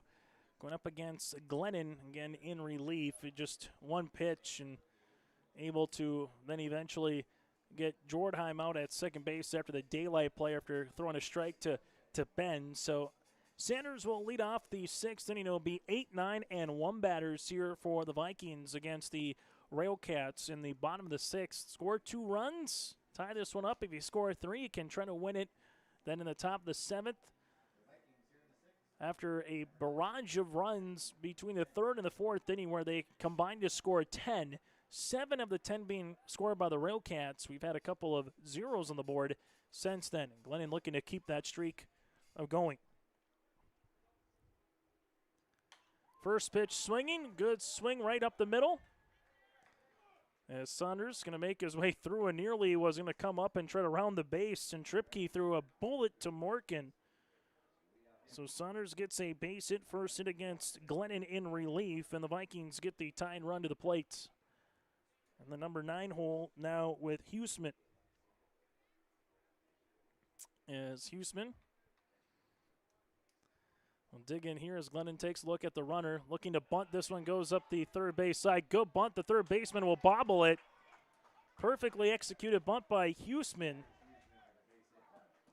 As Saunders will make his way to second. Huseman will go to first. And the Vikings with runners at first and second to open up this 6th inning.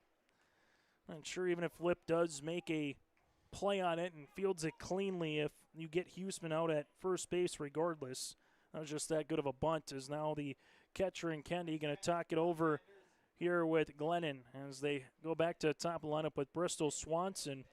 Got the third baseman lip even with the bag at third, and then playing about 10 feet in, almost now onto the grass by a foot or two here is Morgan at first base. On the middle infield will look for the double play, and Kozowski trying to keep the lead runner close to second there with Saunders. 2 batters up, 2 batters on. Swanson looking to bunt. Gives it right back to Glennon. They got the play at third in time. Nicely executed play by Glennon on the spin and the throw to lip. So Saunders is retired. Huseman goes to second. And Swanson reaches base on a fielder's choice. There's one down as it goes to Olschlager. Evan reached base twice with a pair of walks when the run scored back in the first and a strikeout in the third. Same defense here for the Railcats. Westby due up next.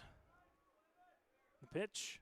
Olschlager pops this one up, but that'll go on to play foul. It's 0-1. As we send the 5th inning, situational baseball. Once you get to that 5th inning within a 1-2 run kind of a game, it can be the difference in a team winning or coming up just a little bit short. The 0-1. Going to be a high fly ball that will go to left center field and get by the center fielder Tripke. Making his way here will be Huseman and Swanson, they'll go up. It'll be a double on the way for Olschlager. It's a RBI at that.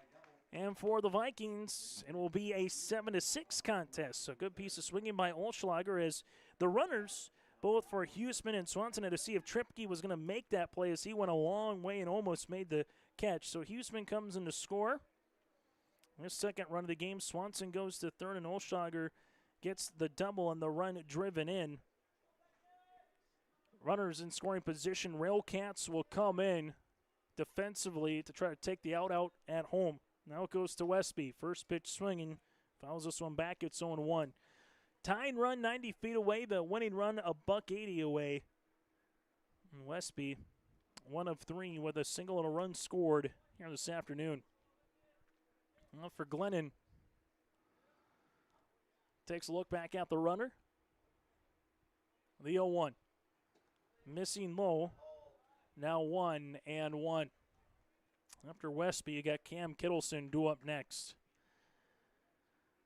Vikings trying to erase what was at one point a 7-4 lead here for the Railcats. 1-1 pitch. Westby hits this one in the air. That'll go to short right center field. Could be trouble. Gets by Tripke. A run comes in. The right fielder will throw it in quickly, and Westby ties the game with an RBI single. Tied at 7. Runners at the corners now with one down. So Swanson comes in to score. Olschlager goes to third base. And Westby able to get his second hit of the game and his first run driven in as we get a time and a meeting on the mound. We'll take a break with them with the Vikings tying up this game so far with 2 runs in the bottom of the 6th. Keep your car moving along with the team at Elite Automotive Center in Fargo. What sets Elite Automotive Center apart from the herd is their truly extensive list of services. From brake and tire service to tune-ups and battery replacement, there's no job too big or small for their ASE certified technicians. Schedule your next oil change by going to EliteAutomotiveCenter.com or scan the QR code on your screen now. Never settle for standard service. Stop by Elite Automotive Center today in Fargo. Bottom of the 6th inning here as the Vikings have put 2 runs up across on that scoreboard, but looking for a little bit more of a crooked number here with Kittleson at the plate. RBI double today for Cam Beck in the 3rd. Westby's going to break. Throw's going to go to third base. Olschlager stands pat there, and Westby stands in scoring position, has a little bit more insurance as the infield will come back in for the Railcats. It's 1-0. Glennon takes a look back at the runner. And Kittleson will take a ball 2-0. We'll put the ball in play with Sanders and Huseman. Swanson reached base on a fielder's choice, double by Olschlager, and Westby with a single.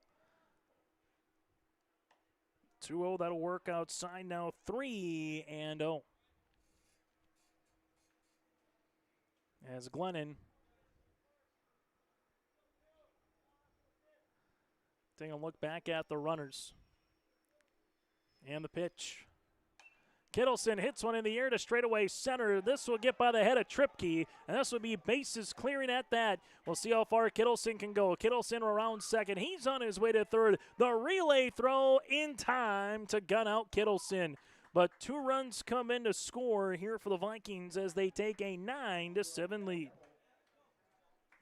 Nicely done by Tripke. Quickly over to Kozowski, who threw a rope to lip to get out Kittleson as he is caught at third base. But 2 runs come in to score with Olschlager and Westby. And the Vikings have taken a lead with 4 runs here in the bottom of the 6th inning. 2 down as it goes to Jet Johnson. And Johnson will take a ball. It's 1-0.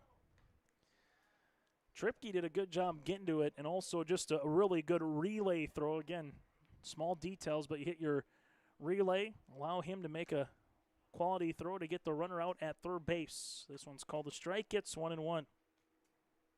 For the Railcats, top of the 7th, it'll be Tripke, Anderson, and Broden.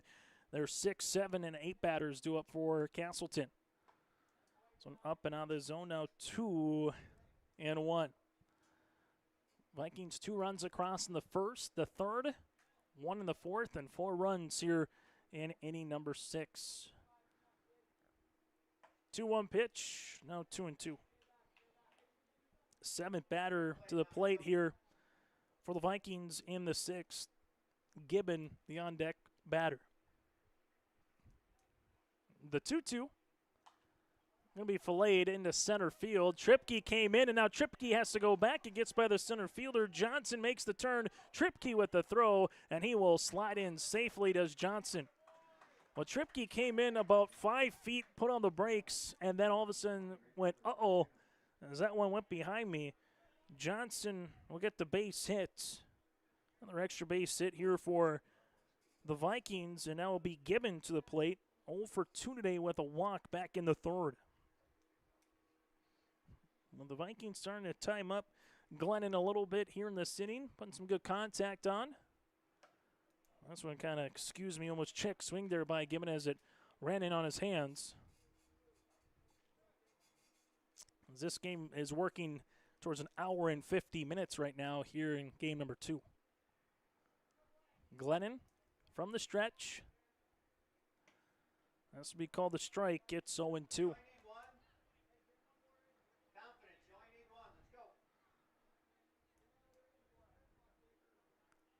Johnson at second base. No balls, 2 strikes. Glennon looking for one more quality pitch. 0-2, and he got it there for the strikeout to retire the side, but not before the Vikings put up 4 runs here in the bottom of the 6th inning and have taken the lead at 9-7 on yourlivevent.com as we head to the 7th inning. At Enbridge, we're focused on relationships. 23 Canadian First Nation and Métis communities now own an equity stake in Enbridge Athabasca pipelines. In Minnesota, Enbridge has spent $450 million and counting with Native-owned companies and in wages to tribal members working on Line 3. Every day brings new collaborations, partnerships, and possibilities. Learn more at Enbridge.com. Express Lane Marathon in Kindred is your neighborhood convenience store where convenience meets quality, whether you're fueling up with Marathon's top-tier fuel or grabbing a quick snack. Express Lane has you covered. From hot stuff pizza, smash hit subs, premium soft serve ice cream, gas, diesel, and propane exchange. Make sure to use your Marathon app and get 7 cents back per gallon all summer long. Now offering premium 91 non-ethanol fuel. Express Lane is your friendly and locally owned convenience store. Top of the 7th inning, 4 runs, 5 hits, no errors, and a runner left on base for Kindred in the bottom of the 6th inning, and they take the lead as now Olsen is 3 outs away to try to win this game for Kindred. Railcats need at least 2 runs to try to push this one to the bottom of the 7th. 3 to take a lead with a chance to win the game as this one goes bunted, foul by Tripke. It's 0-1. Tripke, 1 of 3 today with a single with Scott stealing back in the 5th inning. Well, if you're Railcats looking for base runners, they have left 7 of them on base here in this contest. The 0-1 pitch going to be called a strike. It's 0-2. Well, if you're Olsen, leadoff batters can always be a table setter here in a 7th inning. You get on and get some confidence. If you get an out, then you get some confidence the other way. As this will be a good swing that'll go to the right fielder and making a line drive catch will be Gibbon in right. As Gibbon makes the catch, and there's one down here on the top of the 7th inning as it goes to Griffin Anderson. Anderson's reached base 3 times today, all 3 times, with 2 walks, a single, and a run scored. Anderson will take a strike. It's 0-1. Still to come on our post-game show, our Enbridge Energy Player of the Game. Get to our Halstead Telephone Company post-game connection. That and more are still to come. The 0-1 fouled. It's now 0-2 as the sun makes its way through the clouds here this afternoon in Kindred. No balls, 2 strikes, 1 down to the designated hitter here with Anderson. And Anderson hits this one up the third base side. That'll go foul, and we'll keep it at 0-2.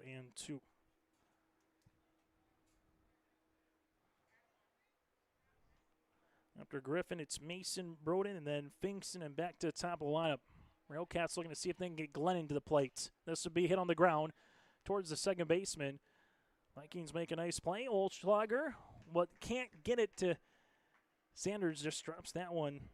So we get the error on the play, and just like that, we'll see the Railcats with a runner on. So third error of the contest. And for the Railcats, they get a runner aboard with Broden. And the tying run at that. It looked like a routine ground ball, but unable to make the plays. This one will miss low for a ball. It's 1-0. Broden with a walk his last time up. 2 strikeouts here this afternoon. 0 for 2 here for the number 8 batter for the Railcats. Takes a good rip at that one. It's now 1-1. Vikings looking for the sweep. Railcats looking for the split here. 1-1 pitch. Missing. It's now 2-1.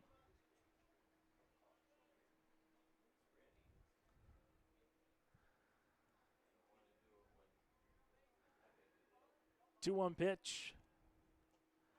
I'll miss low. It's now 3-1. One thing the Railcats have done well in this game, they've drew 8 walks so far, looking for possibly number 9 here. Instead, this is called the strike. It's 3-2.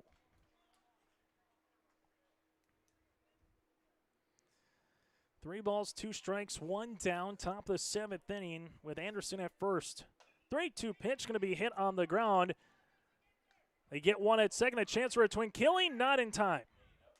As Saunders just was unable to put his foot on first base. They got the out. Saunders did a good job going to second. They were trying to turn it, and Saunders and Broden just inadvertently collide at first. They do get one down. Railcats still with a runner aboard here with Broden, who reaches base on a fielder's choice. So Fingston will dig in. Last time struck out looking, but he has 2 walks with 2 runs scored and a stolen base in this game. As Olsen 1 out away, pick play, getting back in. It's going to be Broden. Good job by Sanders, though, to try to get that double play. Have the wherewithal to make a good throw to second base, get the lead runner out there. Keep the force everywhere, and then Fingston's going to wear it. So Railcats do indeed get to Glennon. Fingston will take the hit by pitch. Runners at first and second. As Fingston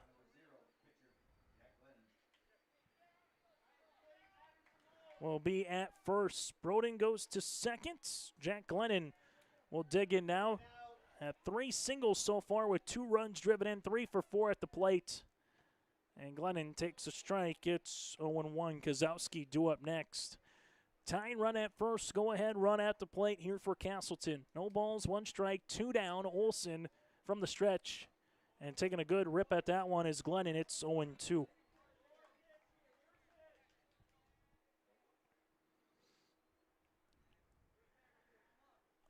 Upcoming for Olsen. Just off the plate now, 1-2. Broden at second, Fingston at first. Railcats looking to see if they can continue this inning. 1-2 pitch. Glennon pops this one up. Who's going to call for it? Shortstop does with Westby, and that'll retire the Railcats here in game number 2. In a game that goes 3 hours, make that 1 hour and 56 minutes, finishing at 3:56. The Vikings win this one 9-7 here on your liveevent.com. Winning pitcher will be Olsen. The losing pitcher will be Glennon. There were no runs on no hits. There's an error and 2 runners left on base. The Kindred Vikings take the sweep here today, winning game 1 10-3 and game 2 9-7. Post-game shows coming up next here in Kindred.